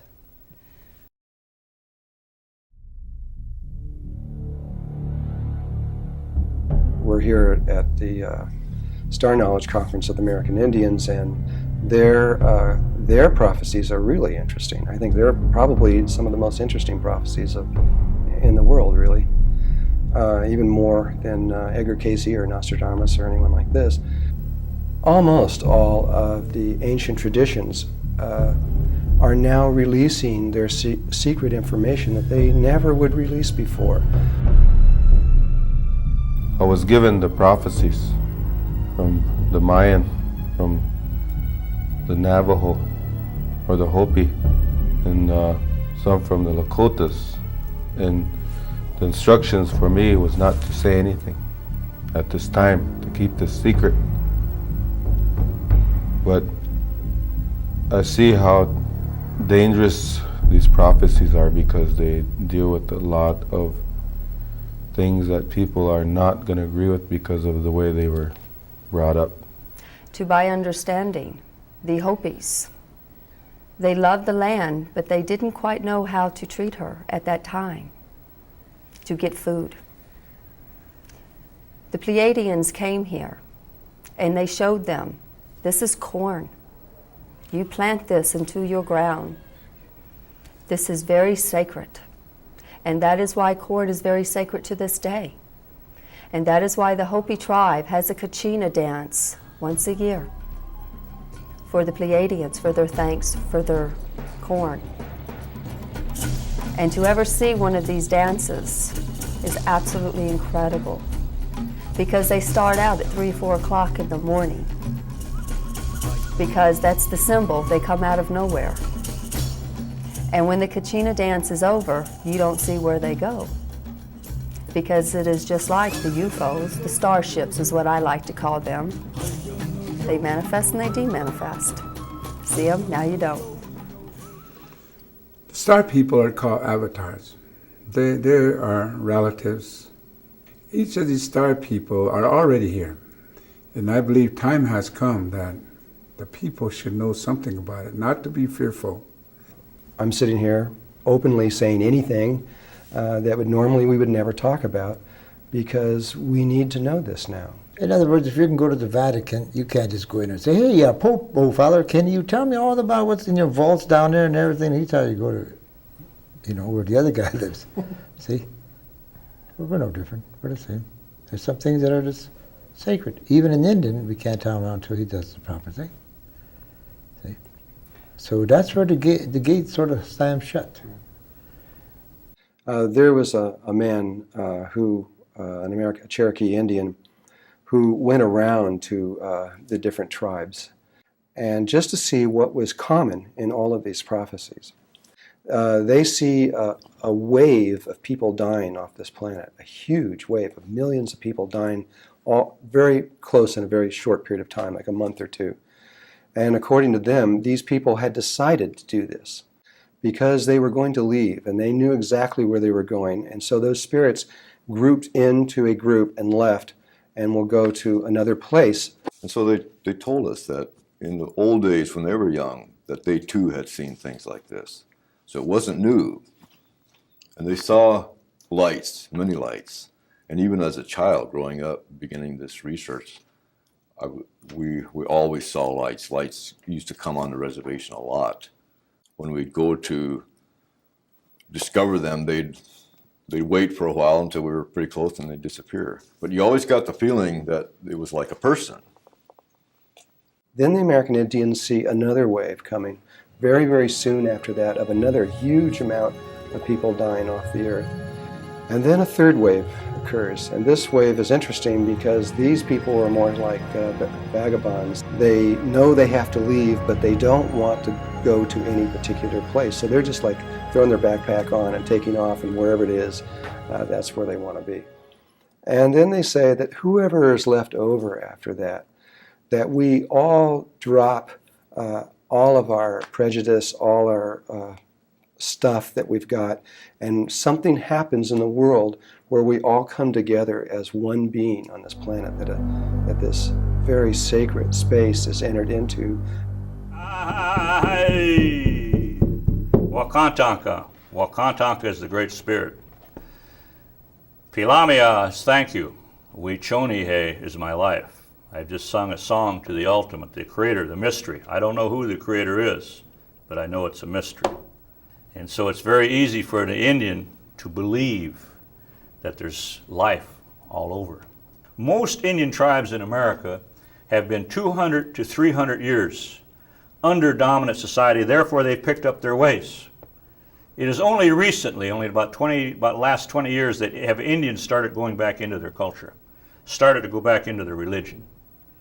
I know, because way back in that time I was fighting for the rebirth of our culture to come back out and do our ceremonies. And there were holy men far more braver than me. I was just a young boy, but I remember these holy men would bring the ceremonies out in the open. Most Indians, even in my tribe, were trying to repress our going back. People have been saying this for hundreds of years, thousands of years, predicted end of time and everything. But this is the first time in our history that we're reaching into our songs and prophecies to share this. Not to change nobody, not to convert nobody, just to share. And if they choose to listen, fine. Not, hey, that's fine too. The Star People, they're a human being. It's like man is interested in them, but they're more interested in us because we as a human being have emotion. And from what I've been learning and understanding is that this Star Nation, they don't have emotion. You know, there was a time in 60s and 70s and 80s, if you talk out loud about the visitation and witnesses, government will lock you up or whatever they want to do to question you. But some of us who have physically experienced contact, we know each other. Have you? Oh, yes. And I happened to see something alloy white in front of me. I was a tall person, about 10 foot tall, 9 foot, oval shape, large eyes too. And I didn't trust it. Because in my belief, I saw a spirit. But the message in contacting was that, do not be afraid of me. I have some lab friends because I was 13 years Chief Medical Officer of Lapland. And they partly live with reindeer herding. They're not nomads anymore, but they have wigwams in the summertime when they go with the reindeers. And I have some friends who have continuous UFO contacts. They are psychical or physical, or both. And they're quite interesting, like one PhD lab lady said that she even had a intercourse with a humanoid. It wasn't a hilarious experience, she said, but she wasn't frightened. Like in America, I've heard that with the sexual encounters, people are very, very frightened. I think we in Scandinavia take sexuality in a much more normal way. Nudity, for instance, is nothing. And the legend that we were given prophecies is that there was going to come a time when the yellow people of the East, the Asian, they were going to break their covenant. The covenant is the water, the blood that runs in our body, and the rivers of the earth. And when they do that, my grandfather said they were going to pollute the bloodstreams of Mother Earth when they pollute the bloodstreams of our body. And that was growing opium, dope. And the second covenant they talked about is the European brothers. Their covenant was the air that they were to protect. And the story and the legend they tell us is that when they do break their covenant, they're going to destroy the ozone, and they're going to pollute the air with airplanes and manufacturers. And the breathing was going to be hard, and there's going to be a lot of lung problem. And the third covenant that they talked about was the fire. And that fire is protected by the black people. That is the energy force of our heart. And when that covenant was broken, the black people became very angry, emotionally angry. And that was lost. So then we started to have heart problems, stress, through anger. And the fourth covenant that was given to us was the Indian people. That was Mother Earth. We too were supposed to protect Mother Earth and teach the people. But we neglected that. We became what you call a captive mentality. The great healing is in process. No matter where I come from, the information is we have got to, first of all, before we move on, take care of our Mother Earth. You could look at her as a launching pad. And if we don't take care of the launching pad, you can't go to Cape Canaveral and shoot a shuttle up in the sky if you got cracks all over your base. It won't work. As a child, they had shown me floods, fires. I saw people on the streets dead, buildings burning, people screaming in the streets. And if that soul does not take that transition with the energies that are coming, they're going to be lost. At one point on this journey of the earth, the Mother Earth was put into repose, went to sleep.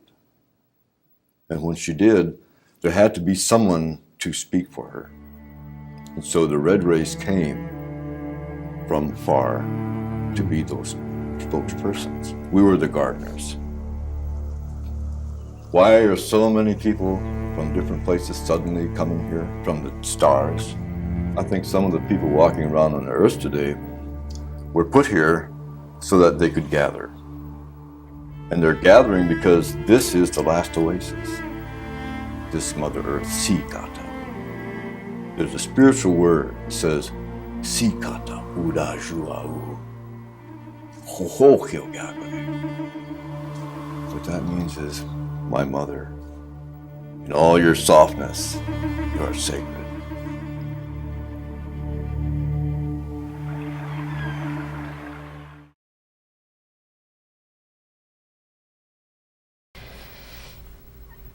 I had an experience myself, about in 1980, I had some energies that came in my bedroom.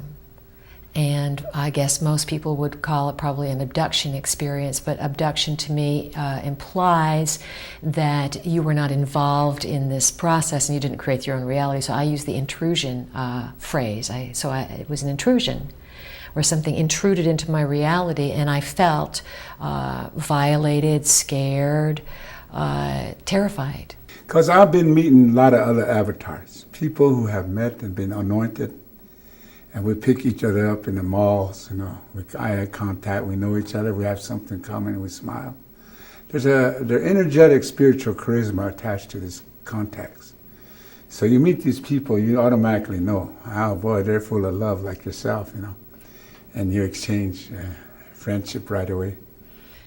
They seem to create a hybrid race for our own good. In fact, we are a hybrid race already when you go to the question of the origin of man. Where did we come from? Did we evolve from an ape? No, I don't think so. I think we were seeded from different planets as an experiment here. That right now I feel our whole world is 80% negative. Small portion of 20% is positive. And this turn of this century, I feel, is that the good ones will eventually win out when the uneven number comes. 21, 21, 21, 21st century. That's what they let us see. I'll do these ETs. I'll allow them to speak through me and use my voice because I know ETs are real because of the experience I had years before where they showed up in my bedroom. So that's how on a logical level, I know they're real, and on an intuitive level, makes sense. And besides, if you travel around the planet, it's the buzz everywhere. I mean, it's the story in all ancient history. It's just not taught in the United States. What I learned in school has really very little to do with what the Pleiadians have taught me. As a matter of fact, their whole worldview is very radical, and yet it feels completely right to me that we have a purpose, that we did not evolve from apes, that we are a genetic experiment, and that our deepest lineage has to do with those who come from the stars. I have understood that all planet life, all plants, animals, humans, is genetic engineering, which they have been going on and doing for thousands of years. We are the result. And those who come from the stars are not necessarily human. They're not necessarily in the same line of time that we're in, and they've been interacting with our planet since the very beginning. And these are the deepest secrets that have been hidden from humankind for many, many reasons.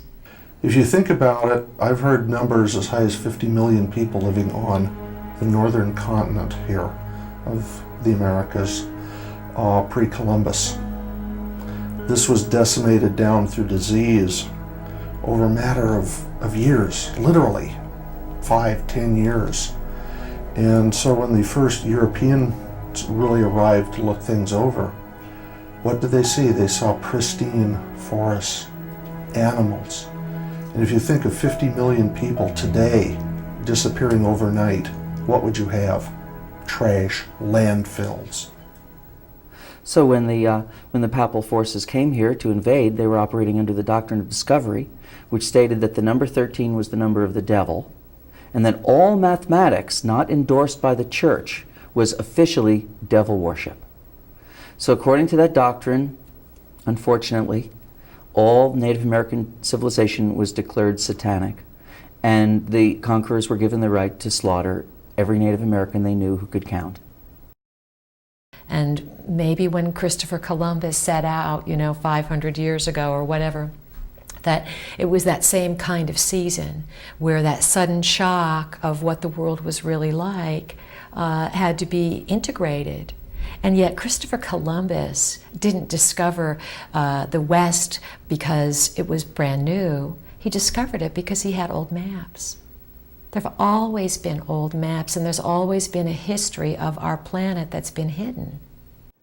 I've come to the conclusion after many, many years of research that we're not simply dealing with UFOs. That's a small thing. If that had been the whole story, our government would probably have told us this a long time ago. And for whatever reason, there are those who have their own intent to keep mysteries from the people. And this is why I feel the earth is all out of whack and people are out of whack, because the power of what we live on and who we are and our heritage is not being spoken of. We apparently were dealing with some intelligences, some advanced, I mean very advanced intelligences that appeared to have multidimensional source and origin. Now, I can't even tell you what the hell that means. At first, I it was a stretch for my imagination, because my idea of ETs was, oh, they're going to land. A ship's going to show up in the backyard and they're going to land, and then they're going to walk out, and I'm going to meet them, and then I'll know who they are, and they'll take me for a ride and the whole thing, you know. And that's not been my experience at all. In the Bible, in the Old Testament, the New Testament, in the Quran, in the Bhagavad Gita, the same single story is told again and again and again. We are a created hybrid race. We are the product of some vast laboratory of some kind. And that apparently the human race is not an accident. We're not some cosmic joke. We didn't just happen. The Darwinian theory of how we evolved from the apes doesn't even begin to hold water. I no longer investigate UFOs landing. I no longer investigate abductions, contacts, landing marks, and any of that. I have files that are filled with this kind of information. When we as human beings think, where did it all start from? I don't think there's a single human being who can scientifically prove and say this was the case.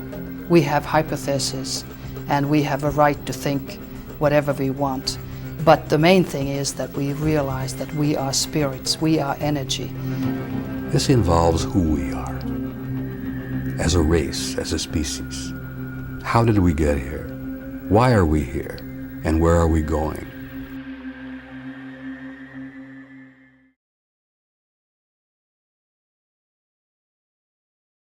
I was reading a book, Mysteries of the Strange, and in that book is a picture and a very short story about the Mitchell Hedges skull. I didn't know a damn thing about it, but I got a message, you're going to get one.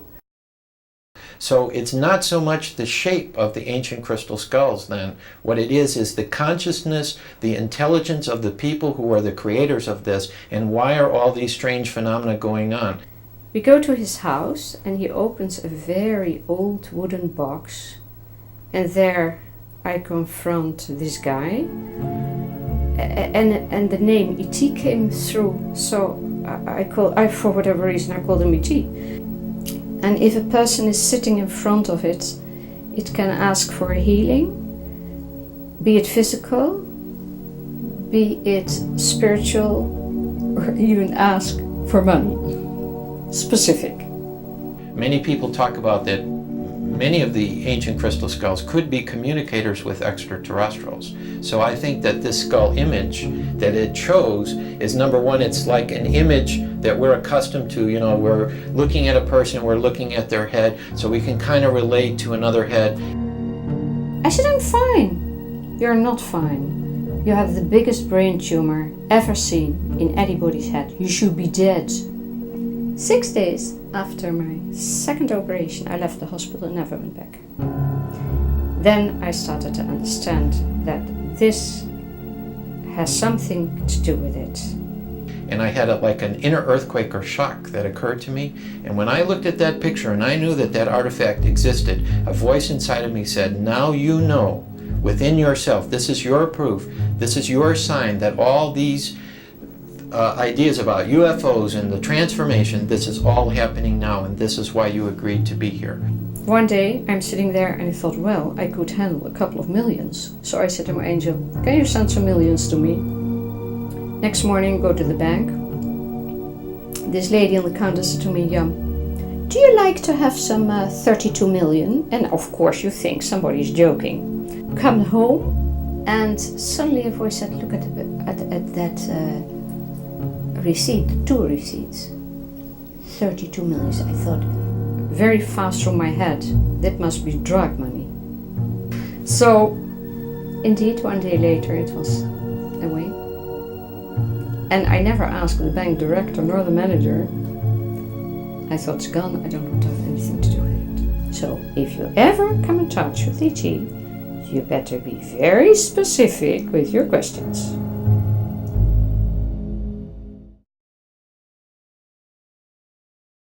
The cover-up of the UFO reality is the longest lasting, most expensive psychological warfare operation ever conducted in the history of the human race.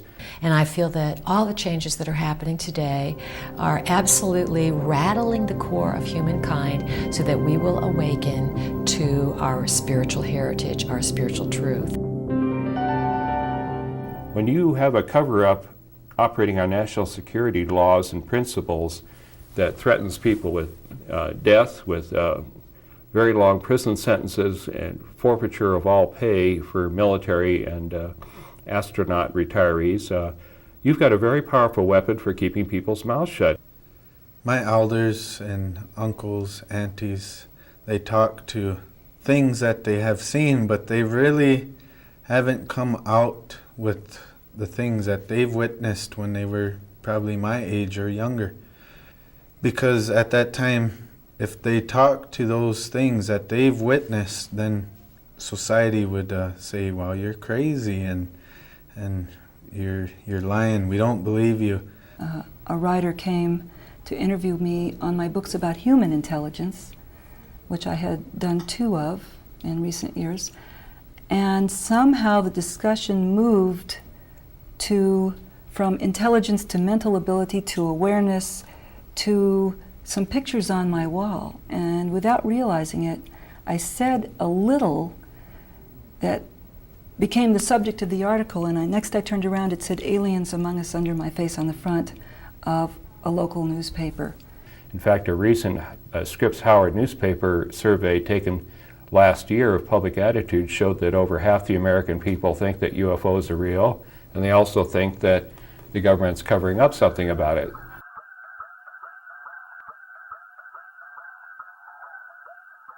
Scientists, they've tried to analyze it and come up with their own interpretation, and the interpretation that they gave is nowhere near to the interpretation that the Spirit gave to us.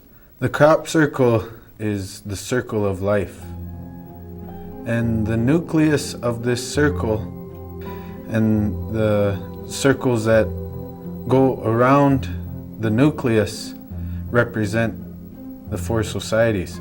The inner one, it represents the white society.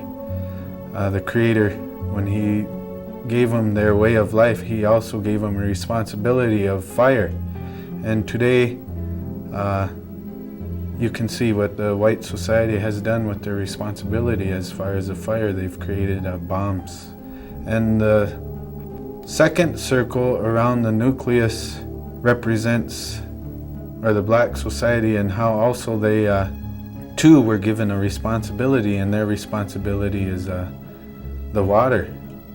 They've forgotten it, so through pollution, herbicides, pesticides, it all goes into the water, and we drink this. We call water meni wichoni, which means water of life, because without that, then there's no life. And then the third circle, if you notice, there's no circle within that circle rotating around the nucleus, which represents the red man. It seems to be in balance with the nucleus. The red man is in balance on a spiritual level, but if you look at it on a physical level or a human level, we're just as unbalanced as the other societies. And the responsibility that He gave to us was land. The outer circle represents the yellow man. And the responsibility and the way of life that the Creator gave them was to take care of the air. They have factories all over the world, and pollution gets into the air. Where the nucleus is and the circles around it represents spirituality, the way of life, and how we all are inside of that way of life, because we were all given a responsibility, we were given a way of life by the Creator. And the circles around is the other nations throughout the universe. You may know them as aliens, ETs, but we call them the Star Nation. Wichach Weoyate, that's Star Nation. And they're watching us, and they come in when we need help.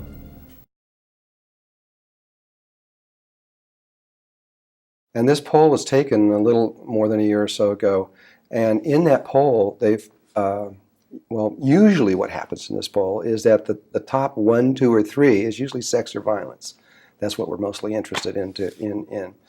And suddenly, in one poll, in one 90-day period, a dramatic change happened in the United States. And the poll went from sex and violence, which dropped way down on the line, to a brand new entry came in that was never there before, and it went all the way to the top, and that was ancient wisdom. And as far as I know, it's still hovering up toward the top. That has changed the nature of a lot of the shows that's going on, the whole thing with Discovery Channels and all these the Learning Channel, etc., and the kinds of things that are coming out. Though, of course, that's an interpretation by the media of what ancient wisdom means. You know, they think that looking at ancient temples and ancient sites and going into ancient history is what they're really wanting. Well, that's part of what they're wanting, but they're really wanting something much deeper. Why is it that the Ogallala Sioux, and the Rosebud Sioux, and the Hunkpapa Sioux, why is it that they've retained this knowledge? It's because we've been protected by geography. My reservation alone is about 100 miles by 100 miles. Geography protects us. We could go back into the Badlands and do ceremony and not be discovered. We hung on to that because of our geography, our distance, but mainly time, less contact with dominant society. And you go into the Southwest, those tribes down there have had 400 years or more contact with the Spanish church. They've even picked up skinwalkers, they picked up evil spirits. We don't have a devil, we don't have an evil spirit, but we don't have this force because our concept of the Creator doesn't make such a thing. I've never seen a devil. I don't care if the white man believes in it. That's what the white man believes in. That doesn't mean that I have to believe in it. I believe in what I see. Have I ever seen the Creator? I've never seen the Creator directly. I don't expect to. But I see every day what the Creator makes. I can pick up a bouquet of flowers and hold that bouquet of flowers. I know the Great Spirit is kind and is very artistic. Bees come and sniff the flowers. They make honey. Birds sing. Those are all beautiful expressions of this Creator. So the Great Spirit gave me my life. Why should I fear it? I live because of the Creator. So I don't fear Creator. I don't fear evil spirits. And yet we have contact into the spirit world. And that is what is powerful.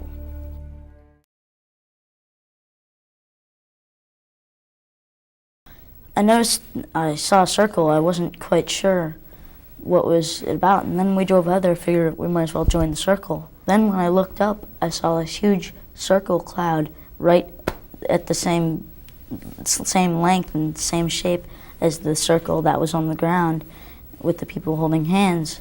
Now, the other clouds had all blown away that were the same altitude, and these had stayed. Now, clouds don't do that. They usually move with the wind.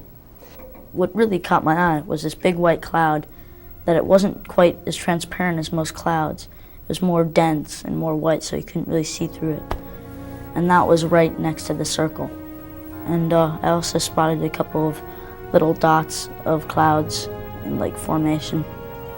It could have been the spirits wanting to share something with us in the Star Nation.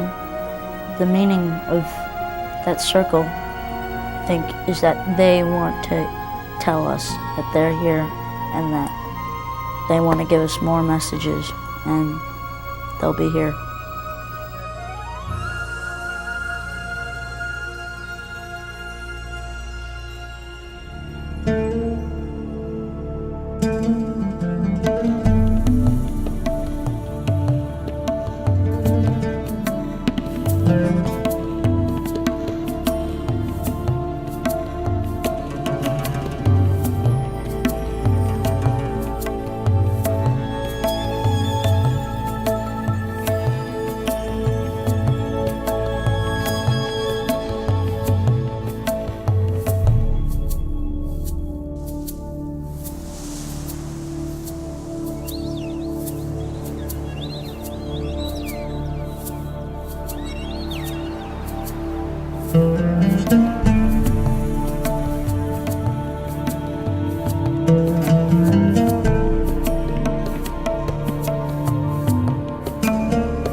In the summer of 1996, Native American tribal leaders and researchers from all over the world met for 5 days near a Yankton Sioux reservation in South Dakota. It was revealed in a dream that now was the time for the tribes to break their silence and share their hidden knowledge of the Star People, the visitors from other worlds. The Star Knowledge Conference has continued for 19 years, but this was the first. We'll meet people with first-hand experience with ETs, hear amazing stories of the unknown, and witness a mysterious event which occurred in the skies. For some, a visible sign from the Star People that we are not alone.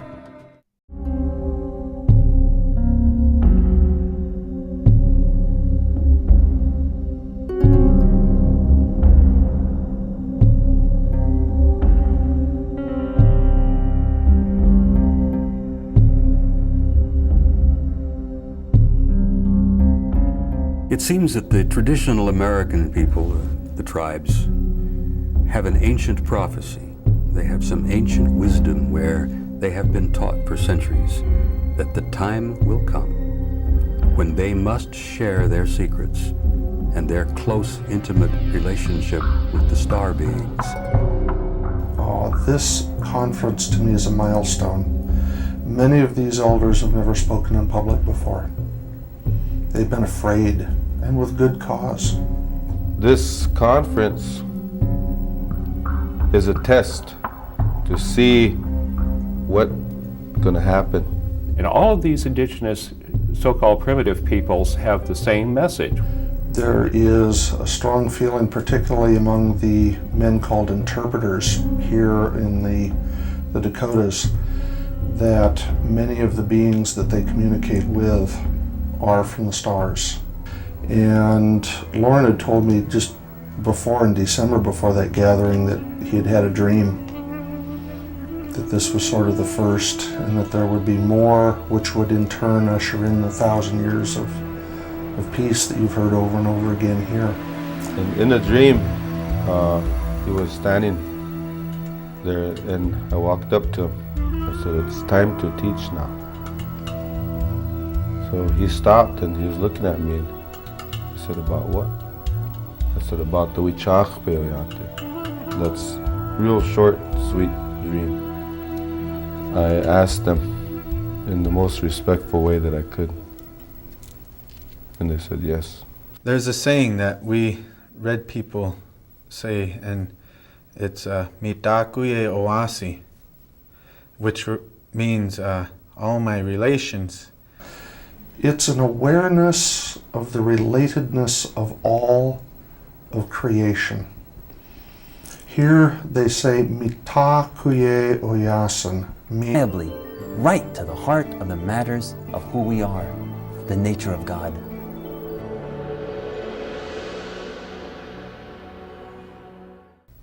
We always say that we should have free will, and we do.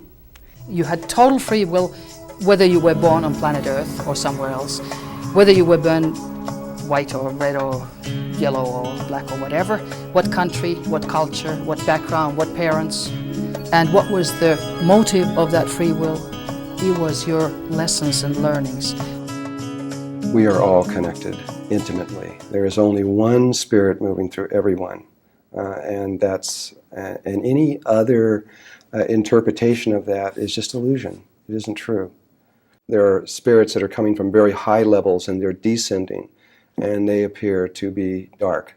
And there are those that reach the bottom of the level of consciousness that the experiment is in at the moment, and at that point those spirits naturally begin to go up into the light. And we keep cycling around. There is no really hierarchy. It just appears that way at any particular moment. Each one of us is God, literally.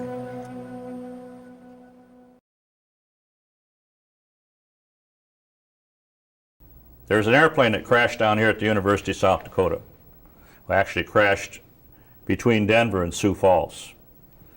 And it was a speech team coming back. And the pilot got lost in a blizzard, had vertigo, crashed with 5 students aboard and the pilot instructor, which is him. It was in the wintertime, and the snow come and buried it up.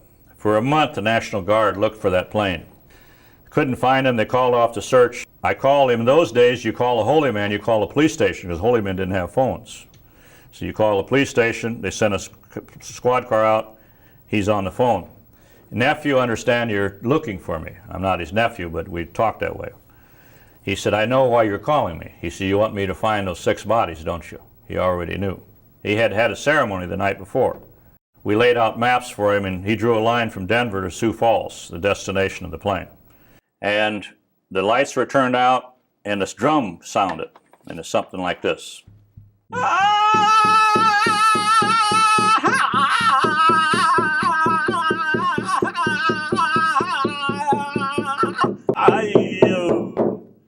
And a beautiful song come out, and a lot of chanting, and woof, spirit world comes in. And they come in the form of little lights. I know this sounds strange, but we are not dominant society people. Things happen different with us. These spirits come in form of some, like electricity spark. They're energy. Gray Weasel came in, who happens to be Bill's spirit guide. Maybe he's an extraterrestrial being, but he is a spirit guide. This is a mystery nobody can explain. He came in and he made 7 predictions. He said, you will send a plane out with a man and a woman because life is balanced. Great Spirit makes everything balanced. So that would be Carol and I. Animals will show you where to go. So we'll do this within a day or 2, and these other things will happen. We took off out of Vermilion Airport. Deer were coming out of the trees. They pointed downstream. We went downstream. You'll come to a creek, and that will lead you to a creek with the same name. South Loop Creek, L-O-U-P, and Middle Loop Creek. Went to that creek, animals point us upstream, we went up. You'll come towards the town, you go across that town, and animals will point you another direction. We went across Arnold, Nebraska. You will fly right over the plane, but you won't see it. It'll be covered up with snow. But you will be forced to the ground. That which forces you to the ground will expose the plane. Fog came in, and we were forced to the ground. But we got back over the creek, we got back over the river, we're low, and the fog was right on the bluffs. We barely got back to Vermilion Airport. But you'll be smiling and laughing, so don't worry. We were laughing. My takuye relations, oyas and olive. When we say all my relations, then we're saying a prayer for everything that the Creator has created, the trees, the animals, the bugs, other life forms. It deals with the human species, the human race, who and what we are. It's to help us to grow, to understand, and not to be afraid of the Star Nation. This gets into the realm of pure spirit as to who we are and what we're all about and where we're going. And once people come to terms with that, my God, we have an unlimited future.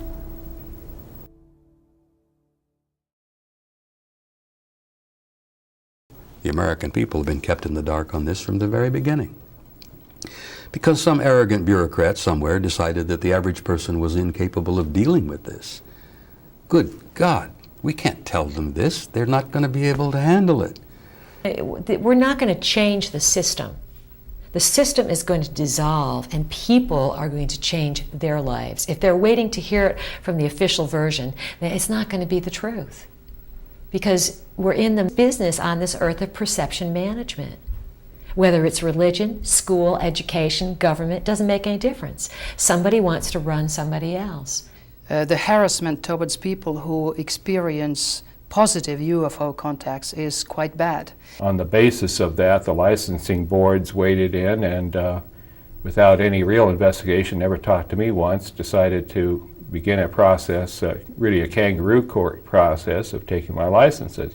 They got a current Army colonel who happens to be a psychologist to testify that anybody who believes in this stuff has got to be crazy. I've been harassed in Norway. My house has been robbed several times. My telephone lines have been cut. There's total harassment with my faxes, and my mail is stolen. And their cover-up and their lies are falling apart on them. It's unraveling. And I think a lot of reasons for that is that the communications revolution, the World Wide Web, the internet, the fact that people now can talk to each other within a second all over the world.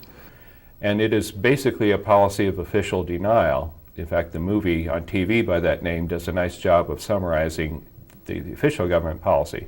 As the general said in it, we don't lie, we deny. Because ETs do exist. There's absolute medical proof, there's absolute scientific military proof. There are crashed craft, there are craft that have landed. Along with that, they're also now accelerating the pace of releasing information to the public. So we're seeing more and more media manipulated movies, we're seeing more and more good documents leak out. Just this spring, we've had a couple of the Apollo astronauts finally freed up to Gordon Cooper and Edgar Mitchell to say that yes, they've seen UFOs and the government's covering it up and the ETs are here and they've talked to some government officials. You hear the story about Roswell. That was one of 12 incidents that happened within 2 years in the Southwest. We had them in Texas, we had them in New Mexico, we had them crashing in Arizona. We had alien discs coming down all over the Southwest. And aboard there were little bodies. Some of them were alive. Some of them were kept alive for 1.5 to 2 years. But you do have also, in my knowledge, 131 humanoid bodies in deep freeze. But the general public is never told this, and officially you deny it. Now the second cover-up is the really dangerous one. This is by a rogue outfit that is not part of the official government, contains apparently some people from private defense industry and some probably former military and intelligence officers who have taken the whole UFO project kind of private and are taking recovered craft and recovered bodies and sequestering this information so that they can make great profits by retro-engineering the technology. And these folks basically want to hog the situation for themselves and keep everybody else in the dark. It's just a question of power and also a question of religions, because the religious dogma will collapse. Not spirituality and not anything to do with God. Of course, they always remain, but the dogma will collapse. The human ego will collapse. We're not the peak of the universe. In fact, we are Stone Age men. We're having national policy being made by people in Washington and other places. And these guys are making policy affecting all of those lives. And they were not elected to do this. They have no authority to do this. And I have to tell you also, and this is an extremely sensitive issue, is that it isn't just governmental operations. There is corporate involvement here in this lie and in this cover-up. Because this technology, this knowledge that they have been able to glean from this alien extraterrestrial technology is literally worth trillions. I'm talking about anti-gravity. I'm talking about technology so far beyond anything we could even imagine that the guys involved with it say it's even beyond Star Wars. It's the greatest story in history. It hasn't been told. The people have a right and the people have a need to be told the truth.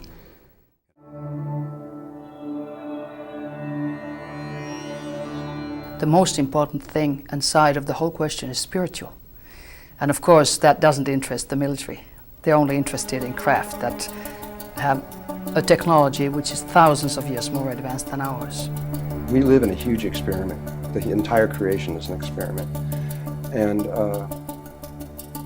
it's an experiment that is allowing anything to take place. Life is just looking to see all the possibilities. One of the possibilities is that we can appear to be separate from everyone else.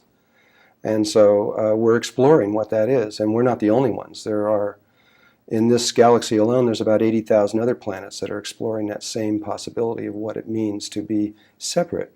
Where most of life, and that means the vast majority of life, has no idea what that means. They're coming from a place where there is only oneness everywhere. And I feel that all the changes that are happening today are absolutely rattling the core of humankind so that we will awaken to our spiritual heritage, our spiritual truth.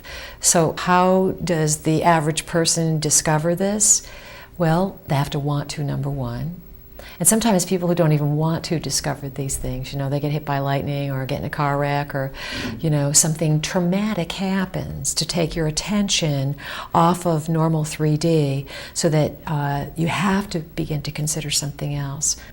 Our brain is a computer, and what we are receiving is information from our higher self, from our angels, from our guides that travel with us, because we cannot do this earth walk alone.